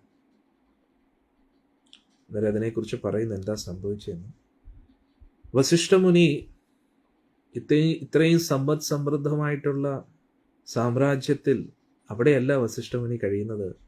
ഈ നഗരത്തിൽ നിന്നും കുറച്ച് ദൂരെയായിട്ട് വളരെ ലളിതമായിട്ടുള്ളൊരു ആശ്രമത്തിലാണ്. അവിടെ പല പല ഋഷിമാരും സിദ്ധന്മാരും ഒക്കെ കാണാൻ വരും. അങ്ങനെ കുറച്ച് ദിവസങ്ങൾക്ക് മുമ്പായിട്ട് സനത് കുമാര ഋഷി അവിടെ എത്തി. കുഞ്ഞു രൂപത്തിലുള്ള ആ സനത് കുമാര ഋഷി എത്തിയിട്ട് വസിഷ്ഠമുനിയോട് കുറച്ച് കാര്യങ്ങൾ പറഞ്ഞു. അദ്ദേഹം പറഞ്ഞിരുന്നു, ചക്രവർത്തി സമ്രാട്ടായ ദശരഥ മഹാരാജാവിന് 4 പുത്രന്മാർ ജനിക്കും, 4 മഹായോദ്ധാക്കൾ. ആ മക്കളെല്ലാം ദിവ്യ അവതാരങ്ങളായിരിക്കും എന്ന് പറഞ്ഞു. ദേവന്മാരുടെ നിയോഗത്തെ പൂർത്തീകരിക്കാൻ വേണ്ടി വരുന്ന അവതാരങ്ങളായിരിക്കും. വസിഷ്ഠമുനി പറഞ്ഞു, ബ്രാഹ്മണരെല്ലാം അങ്ങേക്ക് ഈ ഒരു അനുഗ്രഹം ലഭിക്കാനായിട്ട് പ്രാർത്ഥിച്ചുകൊണ്ടിരിക്കുകയാണ്. പല പല ശുഭലക്ഷണങ്ങളും എനിക്ക് കാണാൻ പറ്റുന്നുണ്ട്. അതുകൊണ്ട് ആ പരമോന്നതനായ ഈശ്വരൻ്റെ എന്തോ ഒരു വലിയ നിയോഗം എനിക്ക് കാണാൻ കഴിയുന്നു അങ്ങയിലൂടെ. ഈ വാക്കുകൾ കേട്ടപ്പോൾ ദശരഥ മഹാരാജാവിന് ഒരു പ്രത്യേക ആനന്ദം അനുഭവപ്പെട്ടു.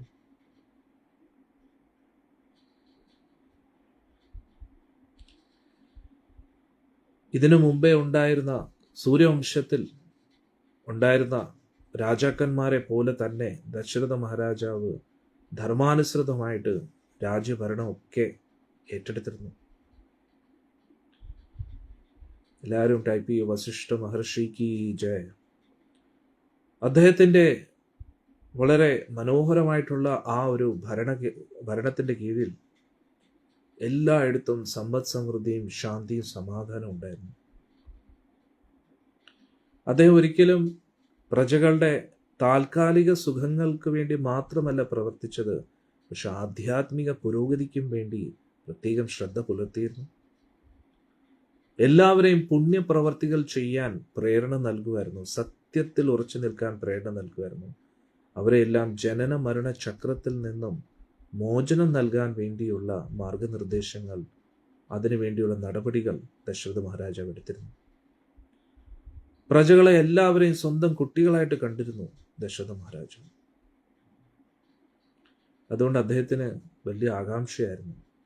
അദ്ദേഹം സ്വന്തം കാര്യത്തിന് ഒരു മകനെ അല്ലായിരുന്നു ആഗ്രഹിക്കുന്നത്. എനിക്കൊരു മകൻ വേണമെന്നല്ല, എൻ്റെ പ്രജകൾ എന്നും സന്തോഷത്തോടു കൂടി ഇരിക്കാൻ, ഞാൻ പോയതിനു ശേഷം സന്തോഷത്തോടു കൂടി ഇരിക്കാൻ എനിക്കൊരു പിൻഗാമി വേണം എന്ന് ദശരഥ മഹാരാജാവ് ആഗ്രഹിച്ചിരുന്നു. അപ്പോൾ ദശരഥ മഹാരാജ് പറഞ്ഞു, ഒരു അശ്വമേധ യജ്ഞം ചെയ്യാൻ, ദേവന്മാരുടെയും ഭഗവാൻ വിഷ്ണുവിൻ്റെയും സന്തോഷത്തിന് വേണ്ടി ഒരു അശ്വമേധ യജ്ഞം ചെയ്യാൻ ഞാൻ ആഗ്രഹിക്കുന്നു. മഹർഷിമാരെ, അത് സഫലമാകുമോ? അങ്ങനെ എനിക്ക് ഭഗവാനെ തൃപ്തിപ്പെടുത്താൻ കഴിയുമോ? അതിലൂടെ ഞാൻ ആഗ്രഹിക്കുന്ന കാര്യം നടക്കുമോ എന്ന് ചോദിക്കുകയാണ്. അപ്പോൾ ദശരഥ മഹാരാജാവിന് അറിയായിരുന്നു, സാക്ഷാൽ ഭഗവത് ശ്രീമദ് നാരായണൻ ആഗ്രഹിക്കാതെ, ഭഗവാൻ സന്തുഷ്ടനാകാതെ ഒരു കാര്യം നടക്കത്തില്ല. പല പല ദേവന്മാർ ഈ ബ്രഹ്മാണ്ടത്തിൻ്റെ ഭരണം ഏറ്റെടുത്തിട്ടുണ്ടെങ്കിലും അവരെല്ലാം ഭഗവാന്റെ സേവകർ മാത്രമാണ്. ഇദ്ദേഹത്തിൻ്റെ പൂർവികരായിട്ടുള്ള രാജാക്കന്മാർ ഒരുപാട് യജ്ഞങ്ങൾ ചെയ്തിട്ടുണ്ട് ഭഗവാന്റെ സന്തോഷത്തിന് വേണ്ടി. നമ്മൾ ഓർക്കുക, സത്യയുഗത്തിൽ ധ്യാനം, ത്രേതായുഗത്തിൽ യജ്ഞം. യജ്ഞത്തിലൂടെയാണ് ഭഗവാനെ സന്തോഷിക്കുന്നത്. ദ്വാപരയുഗത്തിൽ വിഗ്രഹാരാധന, കലിയുഗത്തിൽ നാമജപം. അതുകൊണ്ട് ദശരഥ മഹാരാജാവിന് അറിയാമായിരുന്നു അദ്ദേഹത്തിൻ്റെ ആധ്യാത്മിക പുരോഗതിക്കും എല്ലാവരുടെയും നന്മയ്ക്കും ക്ഷേമത്തിനും വേണ്ടി ഒരു യജ്ഞം ചെയ്യണം. അതുകൊണ്ട് ഒരുപാട് പ്രതീക്ഷകളോടുകൂടി വസിഷ്ഠമുനിയെ നോക്കി. ആ സമയത്ത് വസിഷ്ഠമുനിയുടെ കൂട്ടത്തിലുള്ള മറ്റു ഋഷിമാരുമായിട്ട് വസിഷ്ഠമുനി സംസാരിക്കുക.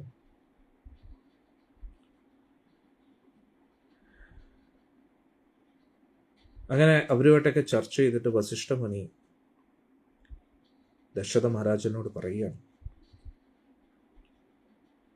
രാജാവേ, വീരസാഹസികനായിട്ടുള്ള രാജാവേ, മഹായോദ്ധാവായിട്ടുള്ള, ആണുങ്ങളിൽ പുലിയെ പോലെ ശക്തനായിട്ടുള്ള രാജാവേ, അങ്ങ് പറയുന്നത് നമ്മൾ അംഗീകരിക്കുന്നു. നമുക്ക് എത്രയും പെട്ടെന്ന് യജ്ഞത്തിന് വേണ്ടിയുള്ള തയ്യാറെടുപ്പുകൾ ആരംഭിക്കാം. ഉടൻ തന്നെ സരയൂ നദിയുടെ തീരത്തായിട്ട് ഉചിതമായിട്ടുള്ള ഒരു സ്ഥലം കണ്ടെത്താം. അതിലൂടെ തീർച്ചയായിട്ടും അങ്ങേക്കൊരു പുത്രൻ ഉണ്ടാകുന്നു. ഇത് കേട്ടപ്പോൾ പ്രജകളെല്ലാം സന്തോഷം കൊണ്ട് തുള്ളിച്ചാടാൻ തുടങ്ങി. എല്ലാവരും ജയ് ജയ്, അങ്ങനെ തന്നെ നടക്കട്ടെ, എത്രയും പെട്ടെന്ന് യജ്ഞം നടക്കട്ടെ എന്ന് പറഞ്ഞു. ഇത് കണ്ടപ്പോൾ ദശരഥ മഹാരാജാവിൻ്റെ കണ്ണൊക്കെ അങ്ങ് വലുതായി സന്തോഷം കൊണ്ട്. കാരണം അദ്ദേഹം കൊതിച്ചുകൊണ്ടിരിക്കുകയാണ് ഒരു മകന് വേണ്ടി. അതുകൊണ്ട് അദ്ദേഹം വസിഷ്ഠമുനിയുടെ അടുത്ത് പറഞ്ഞു, ഇന്ന് തന്നെ അതിനുള്ള തയ്യാറെടുപ്പുകൾ ആരംഭിക്കട്ടെ. എൻ്റെ ഏറ്റവും ശക്തരായിട്ടുള്ള 400 യോദ്ധാക്കൾ ആ യജ്ഞവേദിയെ സംരക്ഷിക്കട്ടെ.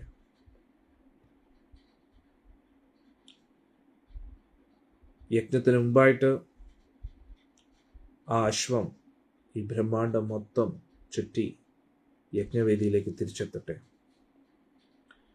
അങ്ങനെ വേണ്ടുന്ന നിർദ്ദേശങ്ങൾ, യജ്ഞത്തിന് വേണ്ടിയുള്ള നിർദ്ദേശങ്ങളെല്ലാം കൊടുത്തതിന് ശേഷം സഭയെ പിരിച്ചുവിട്ടു. എന്നിട്ട് ദശരഥ മഹാരാജ വീണ്ടും അന്തപുരിയിലേക്ക് എത്തി.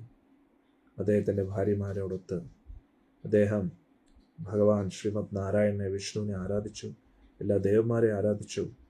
എന്നിട്ട് ഈ യജ്ഞം സഫലമാകണേ എന്ന് പ്രാർത്ഥിച്ചു. ദശരഥ മഹാരാജാവിൻ്റെ ഈ യജ്ഞത്തെക്കുറിച്ച് പ്രജകൾ കേട്ടപ്പോൾ അവർക്ക് ഒരുപാട് സന്തോഷമായി. ദശരഥ മഹാരാജാവിൻ്റെ വംശത്തെ പ്രകീർത്തിക്കുന്ന ഒരുപാട് കീർത്തനങ്ങൾ അവിടെ എല്ലാവരും പാടാൻ തുടങ്ങി. അവിടെയുള്ള ഓരോ നർത്തകിമാരും ഈ കുലത്തിൽ നടന്ന, ഈ സൂര്യവംശത്തിൽ നടന്ന ഓരോരോ കാര്യങ്ങളെയും ദൃശ്യത്തിലൂടെ, നാടകത്തിലൂടെ, നൃത്തത്തിലൂടെ അവതരിപ്പിക്കാൻ തുടങ്ങി. അമ്പലങ്ങളെല്ലാം ഭക്തരെ കൊണ്ട് നിറയാൻ തുടങ്ങി. അവിടെ എല്ലാം സന്തോഷമായിരുന്നു. എല്ലാവരും പ്രജകളോട് പറയാതെ തന്നെ പ്രജകൾ ദശരഥ മഹാരാജാവിൻ്റെ യജ്ഞം സഫലമാകാൻ പ്രജകളിലുള്ള ഓരോ ആൾക്കാരും പ്രാർത്ഥിക്കാൻ തുടങ്ങി. വലിയ സമ്പന്നരായിട്ടുള്ള ധനികരെല്ലാവരും അവരവരുടെ ഭവനത്തിൻ്റെ ഉയർന്ന നിലയിലുള്ള ബാൽക്കണികളിൽ നിന്നും പല പല രത്നങ്ങൾ ബ്രാഹ്മണർക്ക് എറിഞ്ഞു കൊടുക്കുകയാണ്. അത്രയ്ക്ക് സന്തോഷത്തിലായിരുന്നു അവർ. അതായത് വാരി അങ്ങോട്ട് ഒരുപാട് ബ്രാഹ്മണർ കൂടി നിൽക്കുന്നു, അവർക്കെല്ലാം മുകളിൽ നിന്ന് ഇങ്ങനെ എടുത്തെറിഞ്ഞു കൊടുക്കുകയായിരുന്നു. അത്രയ്ക്ക് സമൃദ്ധമായിരുന്നു എന്ന് ആലോചിച്ചു. അത്രയും സന്തോഷമായിരുന്നു.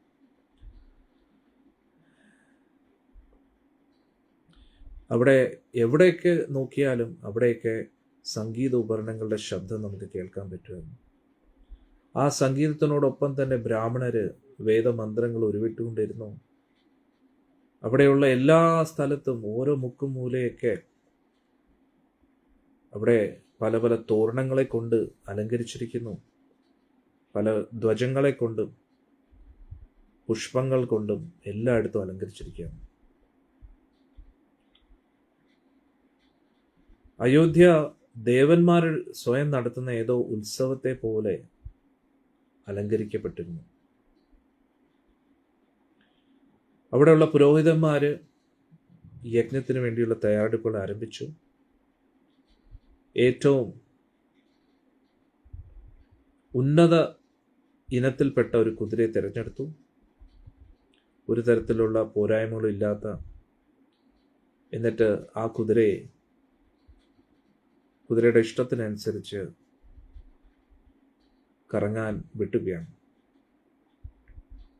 ആ കുതിര ഓടുന്നതിനനുസരിച്ച് 400 മഹാശക്തരായിട്ടുള്ള ദശരഥ മഹാരാജാവിൻ്റെ യോദ്ധാക്കൾ ആ കുതിരയെ സംരക്ഷിക്കാനായിട്ട് കൂട്ടത്തിൽ പോവുകയാണ്. എവിടെയൊക്കെ കുതിര പോകുന്നോ അവിടുത്തെ ഭരണാധികാരികളെ യജ്ഞത്തിന് വേണ്ടി ക്ഷണിക്കുമായിരുന്നു. അതുകൂടാതെ ദശരഥ മഹാരാജാവിന് വേണ്ടി ഉള്ള ഉപഹാരങ്ങൾ അവർ നൽകുമായിരുന്നു. ആരെങ്കിലും ഇതിനെതിരെ നിൽക്കുകയാണെങ്കിൽ അവരുമായിട്ട് യുദ്ധം ചെയ്യും, അവരെ അടിച്ചമർത്തുന്നതായിരിക്കും. അങ്ങനെ യജ്ഞം വീണ്ടും പുനരാരംഭിക്കുന്നതായിരിക്കും. പക്ഷേ ഒരാൾ പോലും ദശരഥ മഹാരാജാവിനെതിരെ, ആ മഹാസാമ്രാട്ട് ദശരഥ മഹാരാജാവിനെതിരെ തിരിയാൻ ആർക്കും തോന്നിയില്ല. ഒരു യുദ്ധം പോലും ഇല്ലാതെ ഏകദേശം 1 വർഷം കഴിഞ്ഞപ്പോഴേക്കും ഈ അശ്വം തിരിച്ച് അയോധ്യയിലേക്ക് എത്തുകയാണ്. അശ്വം തിരിച്ചെത്തിയെന്ന് കണ്ടപ്പോൾ ദശരഥ മഹാരാജാവ് ഉടനെ വസിഷ്ഠ മഹർഷിയെ വിളിക്കുന്നു. വസിഷ്ഠ മുനിയുടെ കാല് തൊട്ട് നമസ്കരിക്കുന്നു. വളരെയധികം എളിമത്വത്തോടു കൂടി പറഞ്ഞു, പുണ്യാത്മാവെ, അങ്ങ് അനുയോജ്യമെന്ന് കരുതുന്നുവെങ്കിൽ യജ്ഞത്തിന് വേണ്ടിയുള്ള തയ്യാറെടുപ്പുകൾ ആരംഭിക്കാം. അങ്ങ് എൻ്റെ ഏറ്റവും വലിയ സുഹൃത്താണ്, എൻ്റെ ഗുരുവാണ്. അങ്ങ് ഏറ്റവും വലിയൊരു മഹാത്മാവാണ്. ഞാൻ പൂർണ്ണമായിട്ടും അങ്ങയെ ആശ്രയിക്കുന്നു. എനിക്ക് ഉറച്ച വിശ്വാസമുണ്ട് ഈ യജ്ഞം സഫലമാക്കും. അപ്പോൾ ഒന്ന് ആലോചിച്ച് നോക്കൂ, ഒരു രാജാവ് എങ്ങനെ ഇരിക്കണം എന്നതിൻ്റെ ഏറ്റവും ഉത്തമ ഉദാഹരണമാണ് ദശരഥ മഹാരാജ്. അല്ലേ, തോന്നുന്നില്ലേ? ഇങ്ങനെ ഒരു രാജാവിൻ്റെ കീഴിൽ ആർക്കാണ് നിൽക്കാൻ താല്പര്യം വരാത്തത്? പ്രജകൾക്ക് എല്ലാവർക്കും ദശരഥ മഹാരാജാവിനോട് സ്നേഹം. ദശരഥ മഹാരാജാവ് അവിടെയുള്ള എല്ലാവരെയും സ്വന്തം മക്കളെ പോലെ കാണുന്നു. അദ്ദേഹം സ്വാർത്ഥതയ്ക്ക് വേണ്ടിയല്ല ഒരു മകനെ ആഗ്രഹിക്കുന്നത്. ഞാൻ പോയി കഴിഞ്ഞാൽ പിന്നെ ഈ പ്രജകളുടെ കാര്യം എന്താവും എന്നൊരു ചിന്തയായിരുന്നു ദശരഥ മഹാരാജാവിനെ അലട്ടിക്കൊണ്ടിരുന്നത്. എത്ര നിസ്വാർത്ഥനാണ് നോക്കുന്നത്, അല്ലേ? അദ്ദേഹം ഇത്രയും സമ്പദ് സമൃദ്ധമായിട്ടുള്ള അയോധ്യ നഗരി, അദ്ദേഹത്തെ പ്രാണനെ പോലെ സ്നേഹിക്കുന്ന ഒരു കൂട്ടം പ്രജകൾ, ഏറ്റവും നല്ല സത്സ്വഭാവികളായിട്ടുള്ള 3 പതിവ്രതകളായിട്ടുള്ള ഭാര്യമാര്, എത്രയും ശക്തരായിട്ടുള്ള മന്ത്രിമാര്. ദശരഥ മഹാരാജാവിന് ഡയറക്റ്റ്ലി ഒന്നിലും ഇടപെടേണ്ട ആവശ്യമില്ല. അത്രയ്ക്ക് മഹാപണ്ഡിതന്മാരായിട്ടുള്ള എല്ലാ തരത്തിലുള്ള രാജതന്ത്രങ്ങളും അറിയാവുന്ന മന്ത്രിമാരായിരുന്നു. അതുകൊണ്ട് ദശരഥ മഹാരാജാവിന് ഒന്ന് ചിന്തിക്കേണ്ട ആവശ്യം പോലും ഇല്ല. അത്രയ്ക്ക് പെർഫെക്റ്റ് ആയിരുന്നു അയോധ്യ നഗരി.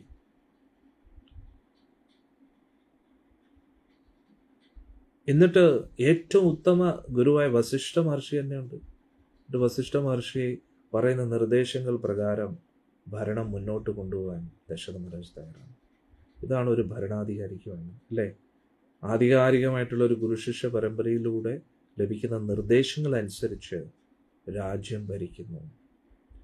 അന്നേരം ആധികാരികമായിട്ടുള്ള ഒരു ഗുരുശിഷ്യ പരമ്പരയുടെ നിർദ്ദേശപ്രകാരം രാജ്യം ഭരിക്കാൻ കഴിയുമെങ്കിൽ ഒരു വീട് എന്തുകൊണ്ട് നടക്കത്തില്ല? നമ്മുടെ ജീവിതം, നമ്മൾ ഗൃഹസ്ഥരാണെങ്കിലും ആശ്രമ അന്തേവാസികളാണെങ്കിലും ആധികാരികമായിട്ടുള്ള ഗുരുശിഷ്യ പരമ്പര അനുസരിച്ച് നമ്മുടെ ജീവിതം മുന്നോട്ട് കൊണ്ടുപോകാൻ പറ്റും. അന്നേരം എല്ലാ കാര്യങ്ങളും ഭംഗിയാവും. നമ്മൾ ആ ഗുരു പരമ്പര നിർദ്ദേശങ്ങളെ പാലിക്കാതിരിക്കുമ്പോഴാണ് നമ്മൾ നമ്മുടേതായിട്ടുള്ള ഇഷ്ടം അനുസരിച്ച് തോന്നുന്ന പോലെ തീരുമാനങ്ങൾ എടുത്തു കഴിഞ്ഞാൽ ശരിയാവില്ല. പൊതുവേ നമ്മുടെ ജീവിതം എന്ന് പറഞ്ഞാൽ ജനനം മുതൽ മരണം വരെ ഉള്ള യാത്രയാണ്, അല്ലേ? ജനനത്തിൽ തുടങ്ങി മരണത്തോടുകൂടി അവസാനിക്കുന്നു. പക്ഷെ ആ ജീവിതയാത്ര ശുഭകരമോ ശ്രേയസ്കരമോ ആകുന്നതോ അതോ ദുസ്സഹവും വളരെയധികം ദുർഘടവും ആകുന്നത് നമ്മൾ ഓരോ നിമിഷവും എടുക്കുന്ന തീരുമാനങ്ങളുടെ അടിസ്ഥാനത്തിൽ, അല്ലേ? ഒരു അമ്മ പെറ്റ 2 മക്കൾ ഒരേ അമ്മയുടെ വയറ്റിൽ നിന്ന് വന്നതാണെങ്കിലും 2 പേരുടെ ജീവിതം 2 രീതിയിലാകുന്നത് 2 പേരും ഓരോ നിമിഷവും എടുക്കുന്ന തീരുമാനങ്ങളുടെ അടിസ്ഥാനത്തിലാണ്. ഒരേ ടീച്ചർ തന്നെ എല്ലാ കുട്ടികളെയും ഒരേപോലെ പഠിപ്പിക്കുന്നുണ്ടെങ്കിലും ഓരോ കുട്ടികളും വ്യത്യസ്ത വഴികൾ തിരഞ്ഞെടുക്കുന്നത് എന്തുകൊണ്ടാണ്? വ്യത്യസ്ത വഴികൾ തിരഞ്ഞെടുക്കുന്നതുകൊണ്ട് തന്നെയാണ്. അവരുടെ ജീവിതം വ്യത്യസ്തമാകുന്നത് ഓരോ നിമിഷവും അവരെടുക്കുന്ന തീരുമാനങ്ങളുടെ അടിസ്ഥാനത്തിലാണ്, അല്ലേ? അതുകൊണ്ട് നമ്മുടെ കുട്ടികളെ നമ്മൾ പഠിപ്പിക്കേണ്ട ഏറ്റവും പ്രധാനപ്പെട്ട കാര്യം തീരുമാനങ്ങൾ എടുക്കാൻ, ശരിയും തെറ്റും തിരിച്ചറിഞ്ഞ് ശരിയായിട്ടുള്ള തീരുമാനങ്ങൾ എടുക്കുക, തെറ്റായിട്ടുള്ള തീരുമാനം എടുക്കുന്ന പ്രവണതയിൽ നിന്നും പിന്തിരിയുക.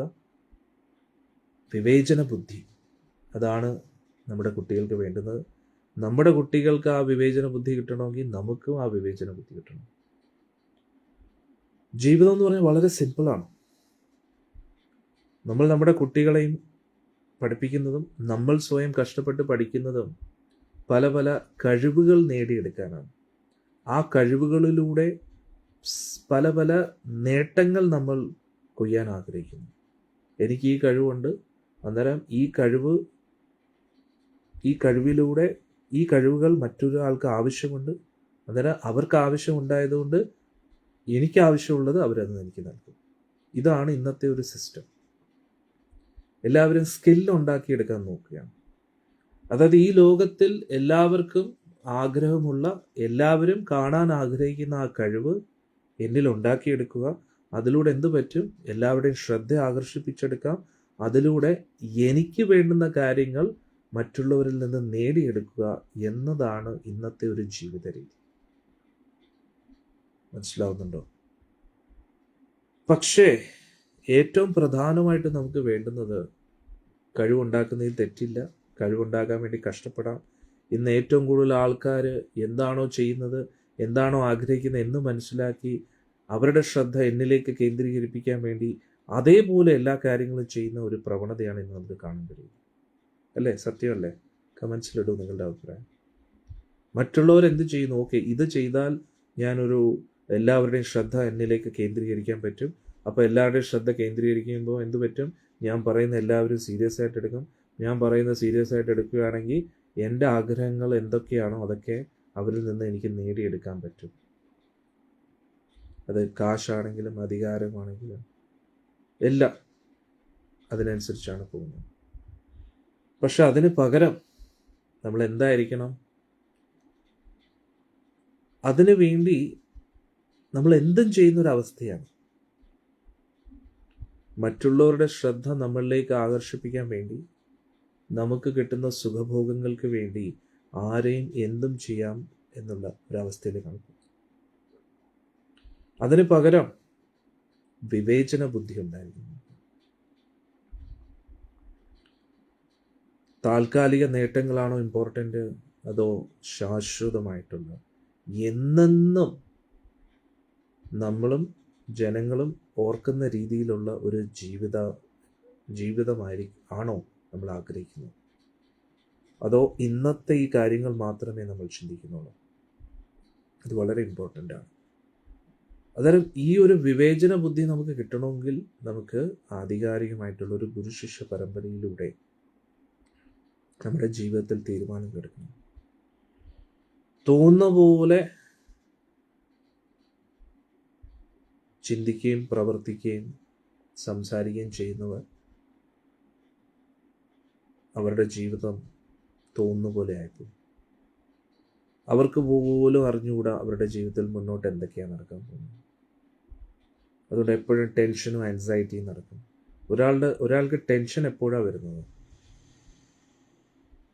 ചെയ്യാൻ പാടില്ലാത്ത കാര്യങ്ങൾ ചെയ്തിട്ടുണ്ട്, അതുകൊണ്ട് ഇതിൻ്റെ പരിണിത ഫലങ്ങൾ എന്തൊക്കെയായിരിക്കും എന്നതിൻ്റെ ഒരു പേടി, അതാണ് ടെൻഷൻ എന്ന് പറയുന്നത്. അതായത് ഈ ഭൂമിയിൽ എല്ലാവരും ടെൻഷനിലാണ്. എന്താവും. കാരണം എന്താ? ചെയ്യാൻ പാടില്ലാത്തത് ചെയ്തിട്ടുണ്ട്, ചിന്തിക്കാൻ പാടില്ലാത്തത് ചിന്തിച്ചിട്ടുണ്ട്, സംസാരിക്കാൻ പാടില്ലാത്തത് സംസാരിച്ചിട്ടുണ്ട്. ഇതൊക്കെ നമ്മൾ ചെയ്തുകൊണ്ടാണ് നമുക്ക് ടെൻഷൻ വരുന്നത്. അതുകൊണ്ട് തോന്നുന്ന പോലെ ചെയ്യാതിരിക്കണമെങ്കിൽ തോന്നുന്ന കാര്യങ്ങൾ നല്ലതാണോ ചീത്തയാണോ എന്ന് തിരിച്ചറിയാൻ നമുക്ക് കഴിവുണ്ടായിരിക്കും. നമ്മുടെ ഉള്ളിൽ വരുന്ന എല്ലാം അത് ചെയ്യേണ്ട കാര്യങ്ങളാണ് എന്ന് നമ്മൾ ചിന്തിക്കുകയാണെങ്കിൽ അത് ശരിയാവത്തില്ല. അപ്പോൾ ഇവിടെ രാജാവിന് എന്നാൽ ഇത്രയും സമ്പദ് സമൃദ്ധിയിൽ കഴിയുന്ന ദശരഥ മഹാരാജ് പോലും അദ്ദേഹത്തിൻ്റെ ഓരോ കാര്യങ്ങളും അദ്ദേഹത്തിൻ്റെ ഗുരുവായ വസിഷ്ഠ മുനിയോട് ചോദിച്ചിട്ടാണ് തീരുമാനമെടുക്കുന്നത്. അന്നേരം നമ്മുടെ ജീവിതത്തിൽ നമ്മൾ ആധികാരികമായിട്ടുള്ള ഗുരുശിഷ്യ പരമ്പരയിലൂടെ ലഭിക്കുന്ന നിർദ്ദേശങ്ങളെ ആത്മാർത്ഥമായിട്ട് ഗൗരവത്തോടു കൂടി ഏറ്റെടുക്കണം. അപ്പോഴാണ് നമ്മുടെ ജീവിതം സഫലമാകുന്നത്. അല്ലാതെ നമ്മൾ തോന്നുന്ന പോലെ ജീവിച്ചു കഴിഞ്ഞാൽ നമ്മുടെ ജീവിതത്തിൽ ഒരു ഉത്തരവാദിത്വവും ഗുരുവോ ഭഗവാനോ ഏറ്റെടുക്കത്തില്ല. പക്ഷെ നമ്മൾ എന്താ ചെയ്യുന്നത്? തോന്നുന്ന പോലെ ഓരോ കാര്യങ്ങളും കാട്ടിക്കൂട്ടിയിട്ട് അവസാനം ഭഗവാന്റെയും ഗുരുവിൻ്റെയും കാൽക്കൽ വന്നിട്ട് വീണം ഗുരുദേവ് എന്നെ രക്ഷിക്കണം, ഭഗവാനെ എന്നെ രക്ഷിക്കണം എന്ന് നമ്മൾ പ്രാർത്ഥിക്കും. ഭഗവാനാണ് നമ്മുടെ ജീവിതത്തിൽ ഒരു ഗുരു പരമ്പര അയച്ചത്. ആ ഗുരു പരമ്പരയെ അവഗണിച്ചുകൊണ്ട് നമ്മൾ നമ്മുടെ ഇഷ്ടത്തിനനുസരിച്ച് ഓരോ കാര്യങ്ങൾ ചെയ്തു. ഇഷ്ടമനുസരിച്ച് ചെയ്യുമ്പോൾ തോന്നുന്ന രീതിയിലുള്ള ഫലങ്ങൾ നമുക്ക് ലഭിക്കും. നമ്മൾ ചെയ്ത പ്രവൃത്തിയുടെ ഫലം പല രീതിയിലും നമ്മുടെ ജീവിതത്തിൽ വരും. അപ്പോൾ നമ്മൾ കൂടുതൽ ദുഃഖിച്ചിട്ട് കാര്യമില്ല. അതായത് ടീച്ചർ പഠിപ്പിക്കുന്ന സമയത്ത് പഠിച്ചില്ല, വീട്ടിൽ ചെന്നിട്ടും അത് പഠിക്കാൻ ശ്രമിച്ചില്ല, പരീക്ഷ അടുത്തെത്തുമ്പോഴും ടീച്ചർ പലതും പറയും പഠിക്കൂ പഠിക്കൂ പഠിക്കൂ, പക്ഷെ പഠിക്കുന്നില്ല. അവസാനം പരീക്ഷ എത്തി, ചോദ്യങ്ങളൊന്നും മനസ്സിലാവുന്നില്ല, ഉത്തരം എഴുതാൻ കഴിയുന്നില്ല, തോന്നുന്ന പോലെ ഉത്തരങ്ങൾ എഴുതി, എന്നിട്ട് ചിലപ്പോൾ ഒന്നും എഴുതാനും കഴിയുന്നില്ല, കാരണം ഒന്നും വായിച്ചിട്ടില്ല, ഒന്നും പഠിച്ചിട്ടില്ല. അപ്പം പിന്നെ എന്താവും? അവസാനം പരീക്ഷയിൽ ഫെയിലാവേണ്ടി വരും. നമ്മുടെ ജീവിതം ഇപ്പോൾ അങ്ങനെയാണ്. ഗുരുദേവ് പറയും നമ്മളോട് ജപിക്കൂ, ഭഗവാന് വേണ്ടി സേവനങ്ങൾ ചെയ്യൂ, ഭഗവാന് വേണ്ടി ഉത്തരവാദിത്തങ്ങൾ ഏറ്റെടുക്കൂ. അതൊന്നും നമ്മൾ ഗൗരവത്തോടു കൂടി ഏറ്റെടുക്കാതെ നമ്മുടെ ഇഷ്ടത്തിനനുസരിച്ച് ഗുരു അങ്ങനെയൊക്കെ പറയും, പക്ഷെ നമുക്കിതല്ലേ ഇമ്പോർട്ടൻ്റ്, അതല്ലേ ഇമ്പോർട്ടൻ്റ് നമുക്ക് തോന്നും. ഗുരു പറയുന്ന നിർദ്ദേശം അനുസരിച്ച് പോവുകയാണെങ്കിൽ ഈ ലോകം ഭരിക്കുന്ന ഒരു ചക്രവർത്തിയായിട്ട് നമുക്ക് ജീവിക്കാൻ കഴിയും. അത് നമുക്ക് മനസ്സിലാക്കണം. പക്ഷെ ഗുരുവിൻ്റെ നിർദ്ദേശം എന്ന് പറഞ്ഞാൽ ഇത് ഭഗവാന്റെ നിർദ്ദേശങ്ങളാണ്. ഭഗവാൻ നമ്മളിൽ നിന്ന് എന്ത് ആഗ്രഹിക്കുന്നു അതായിരിക്കും ഗുരു നമ്മളോട് പറയുന്നത്. അന്നേരം ഗുരുവിൻ്റെ നിർദ്ദേശങ്ങൾ അനുസരിച്ച് പോവുകയാണെങ്കിൽ ഈ ലോകം ഭരിക്കുന്ന ചക്രവർത്തിയായിട്ട് വരെ നമുക്ക് ജീവിക്കാൻ പറ്റും. പക്ഷെ ഗുരുവിൻ്റെ നിർദ്ദേശങ്ങളെ നമ്മൾ അവഗണിച്ച് ജീവിക്കുകയാണെങ്കിൽ നമ്മുടെ വീടും നമ്മുടെ കുടുംബം, നമ്മുടെ സ്വന്തം കാര്യം പോലും നോക്കാനുള്ള പ്രാപ്തി നമുക്ക് കിട്ടത്തില്ല. അതാണ് നമ്മൾ മനസ്സിലാക്കുന്നത്. കാരണം അവിടെയെല്ലാം നമ്മൾ നമ്മുടെ രീതിയിലാണ് അതിനെ ചിന്തിക്കുന്നത്. അതുകൊണ്ട് അതിലെങ്ങനെയാണ് നമുക്ക് വിജയിക്കാൻ കഴിയുക? മനസ്സിലാവുന്നുണ്ടോ? അപ്പോൾ ഇവിടെ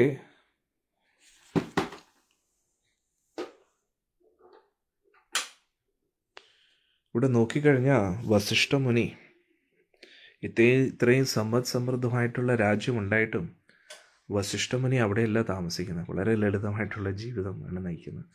അന്നേരം ഇങ്ങനെ വിരക്തിയിലിരിക്കുന്ന ഗുരുവിനെ നമ്മുടെ ജീവിതത്തിൽ ലഭിക്കുന്നത് നമ്മുടെ ഏറ്റവും വലിയ സൗഭാഗ്യമാണ്. സ്വന്തം സ്വാർത്ഥതയ്ക്ക് വേണ്ടി ഒരു കാര്യവും ചെയ്യാതെ അങ്ങനെ ഒരു ഗുരുവിനെ നമുക്ക് ലഭിക്കുകയാണെങ്കിൽ ആ വ്യക്തി പറയുന്ന നിർദ്ദേശങ്ങളെ ഭഗവാന്റെ വാക്കായിട്ട് നമ്മൾ സ്വീകരിക്കണം. അങ്ങനെ നമ്മൾ സ്വീകരിക്കുകയാണെങ്കിൽ എന്ത് പറ്റും? ഈ ലോകം മുഴുവൻ ഭരിക്കാൻ തക്കവണ്ണമുള്ള കഴിവ് നമുക്ക് ലഭിക്കും. അല്ലെങ്കിൽ പിന്നെ എന്താ?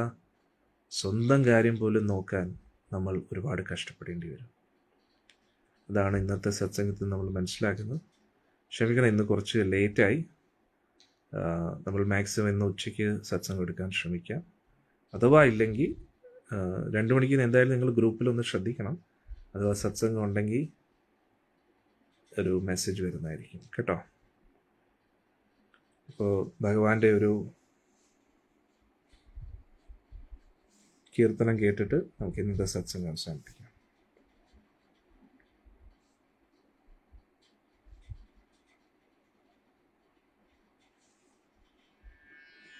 Rama Rama Ram Ram Ram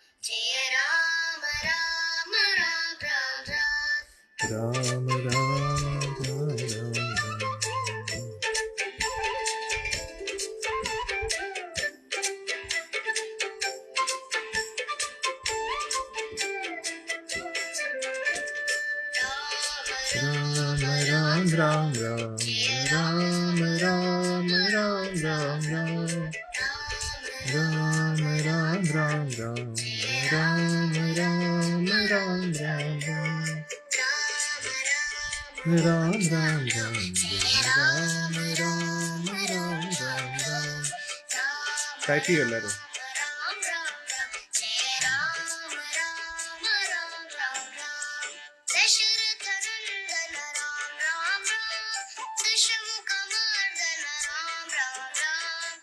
Dashamukamardana Ram Ram Ram. Dashamukamardana Ram Ram Ram. Pashupati Ranjana Ram Ram Ram. Papa Vimochana Ram Ram Ram. Pashupati Ranjana Ram Ram Ram. Papa Vimochana Ram Ram Ram.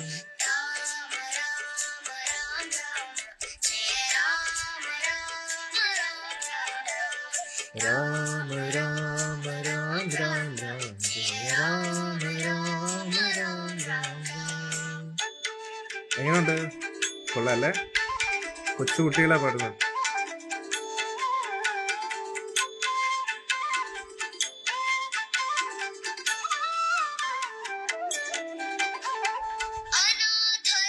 Ram Ram Ram Ram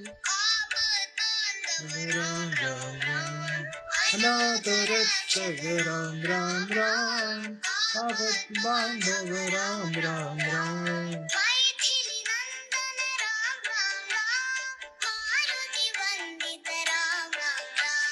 Maithili Nandana Ram Ram Ram.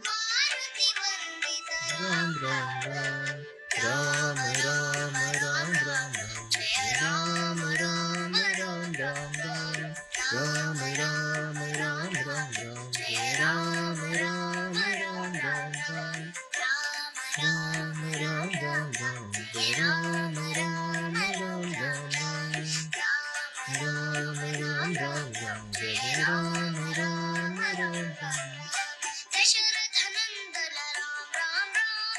Dashamukamardana Ram Ram Ram. Dasharathanandana Ram Ram Ram. Dashamukamardana Ram Ram Ram. Pashupati Ranjana Ram Ram Ram. Papa Vimochana Ram Ram Ram. Pashupati Ranjana Ram Ram Ram. Vimochana Ram Ram Ram. Ram Ram Ram Ram Ram. Ram Ram Ram Ram Ram. Ram Ram Ram Ram Ram. Ram Ram Ram Ram Ram. Ram Ram Ram. Apat Bandhava Ram Ram Ram. Another Ram Ram Ram. Apat Bandhava Ram Ram Ram. Maithili Nandana Ram Ram Ram. Bharati Vandita Ram Ram Ram. Maithili Nandana Ram Ram Ram. Bharati Vandita Ram Ram Ram. Ram Ram Ram Ram. Ram Ram Ram Ram Ram. Ram Ram Ram Ram Ram. Ram Ram Ram Ram Ram. Ram Ram Ram Ram.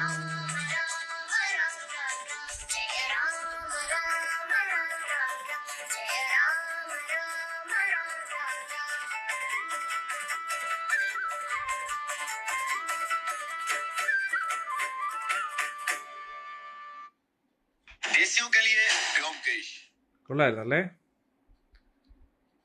ഇനി നമുക്ക് രംഗപൂര വിഹാര, അതെങ്ങനെ ഉണ്ടായിരുന്നു ഇന്നലത്തെ ആയിരുന്നു? അത് നമുക്ക് കേൾക്കാം അല്ലേ? കുറച്ച് കേൾക്കാം.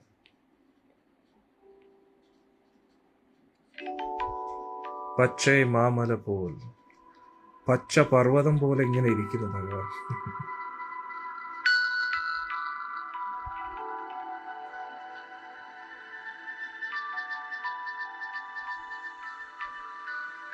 രംഗപൂര വിഹാര. പച്ചൈ മാമലൈ പോൽ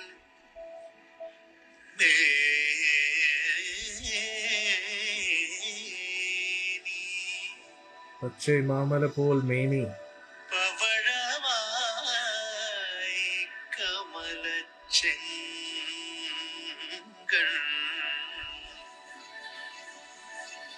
പച്ചൈ മാമലൈ പോൽ മേനി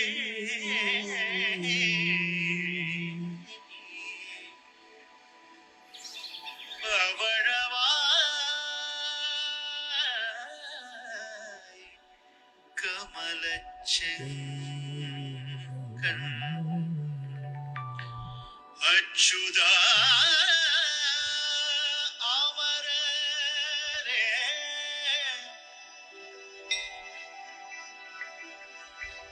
ആയർദം കൊഴുന്തേ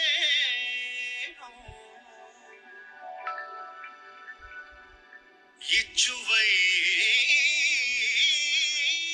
தவிர யார்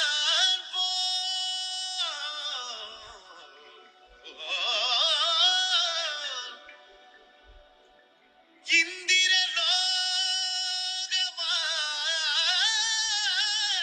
லோகமாளும் அச்சுவை பெரிதும் வேண்டே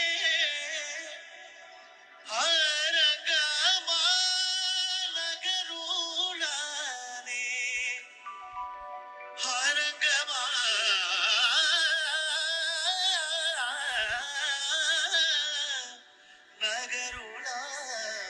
நகருளானே அரங்கமா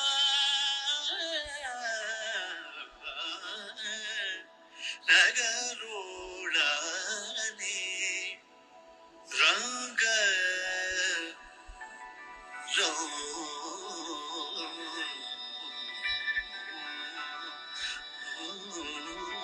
കൊള്ളാല്ലേ രംഗ ടൈപ്പ് ചെയ്യ രംഗ രംഗനാഥ് ശ്രീരംഗനാഥ്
കൊള്ളാല്ലേ ഒരു പാട്ടും കൂടെ കേൾക്കാം അല്ലേ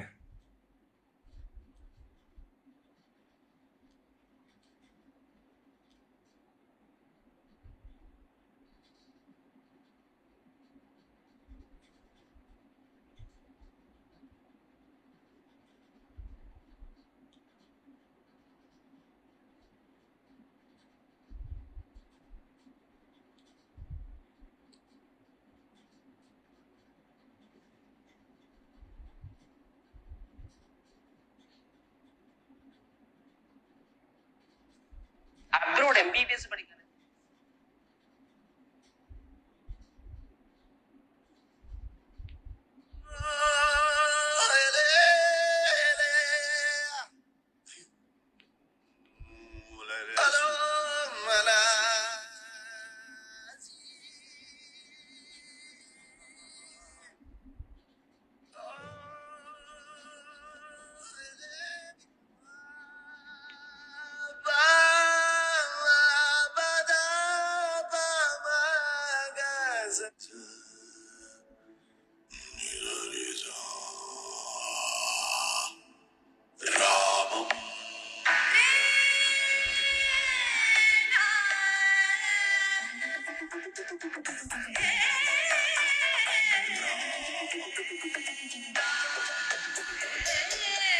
ഇതെത്ര പോരെ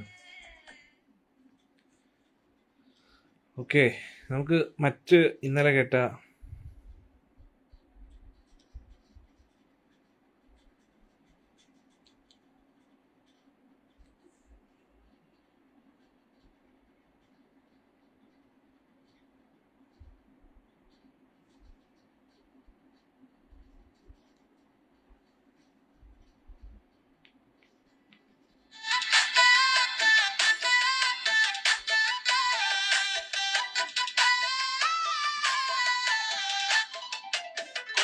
മുറ്റത്തെ പൂക്കളടന്ന് മാനത്തെ മാഴി വിലങ്ങും മറഞ്ഞ് കണ്ണെണ്ണം പാടുന്ന കാറ്റും കരഞ്ഞ് കാട്ടിൽ മറയുന്ന രാമനെ കണ്ട് മുറ്റത്തെ പൂക്കളടർന്ന് മാനത്തെ മാഴി വിലങ്ങും മറഞ്ഞ് കണ്ണെണ്ണം പാടുന്ന കാറ്റും കരഞ്ഞ് കാട്ടിൽ മറയുന്ന രാമനെ കണ്ട് കൺകുളിരല്ലേ വാത്സല്യമല്ലേ എങ്കിൽ വരില്ല ശ്രീരാമ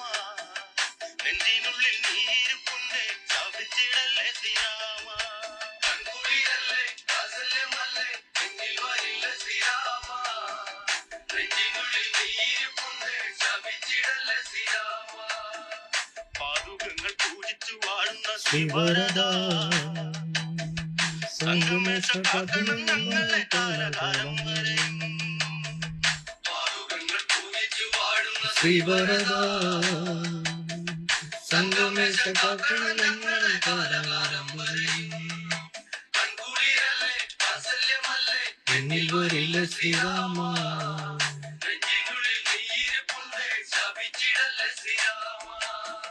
ദശരഥരാജൻ മരിച്ച് 4 നാളങ്ങ് കഴിഞ്ഞു നിവർന്ന് ശ്രീഭരതനൊന്നു ചിന്തിച്ച് അമ്മയോടായി പറഞ്ഞങ്ങ് നൊന്ന് ജ്യേഷ്ഠനെ കാണുക വേണം ശുഭദിനത്തിൽ ജ്യേഷ്ഠനെ കണ്ടുവന്നിക്കണം സങ്കടം ചൊല്ലിടണം പാതുകങ്ങൾ പൂജിച്ചു വാഴുന്ന ശ്രീഭരദാ സംഗമേശ കാക്കണം നമ്മളെ കാലകാലം വരെ മോക്ഷമതേകണം എന്നിലായി ദേവദേവാ ഭരതനെ അങ്ങു വെറുക്കല്ലേ ഓർക്കുവാൻ കൂടി വയ്യ പാതുകങ്ങൾ പൂജിച്ചു വാഴുന്ന ശ്രീഭരദാ സംഗമേശ കാക്കണം നമ്മളെ കാലകാലം വരെ. ഹരേ കൃഷ്ണ. ഇനി നമുക്ക് അടുത്ത സത്സംഗത്തിൽ കാണാം.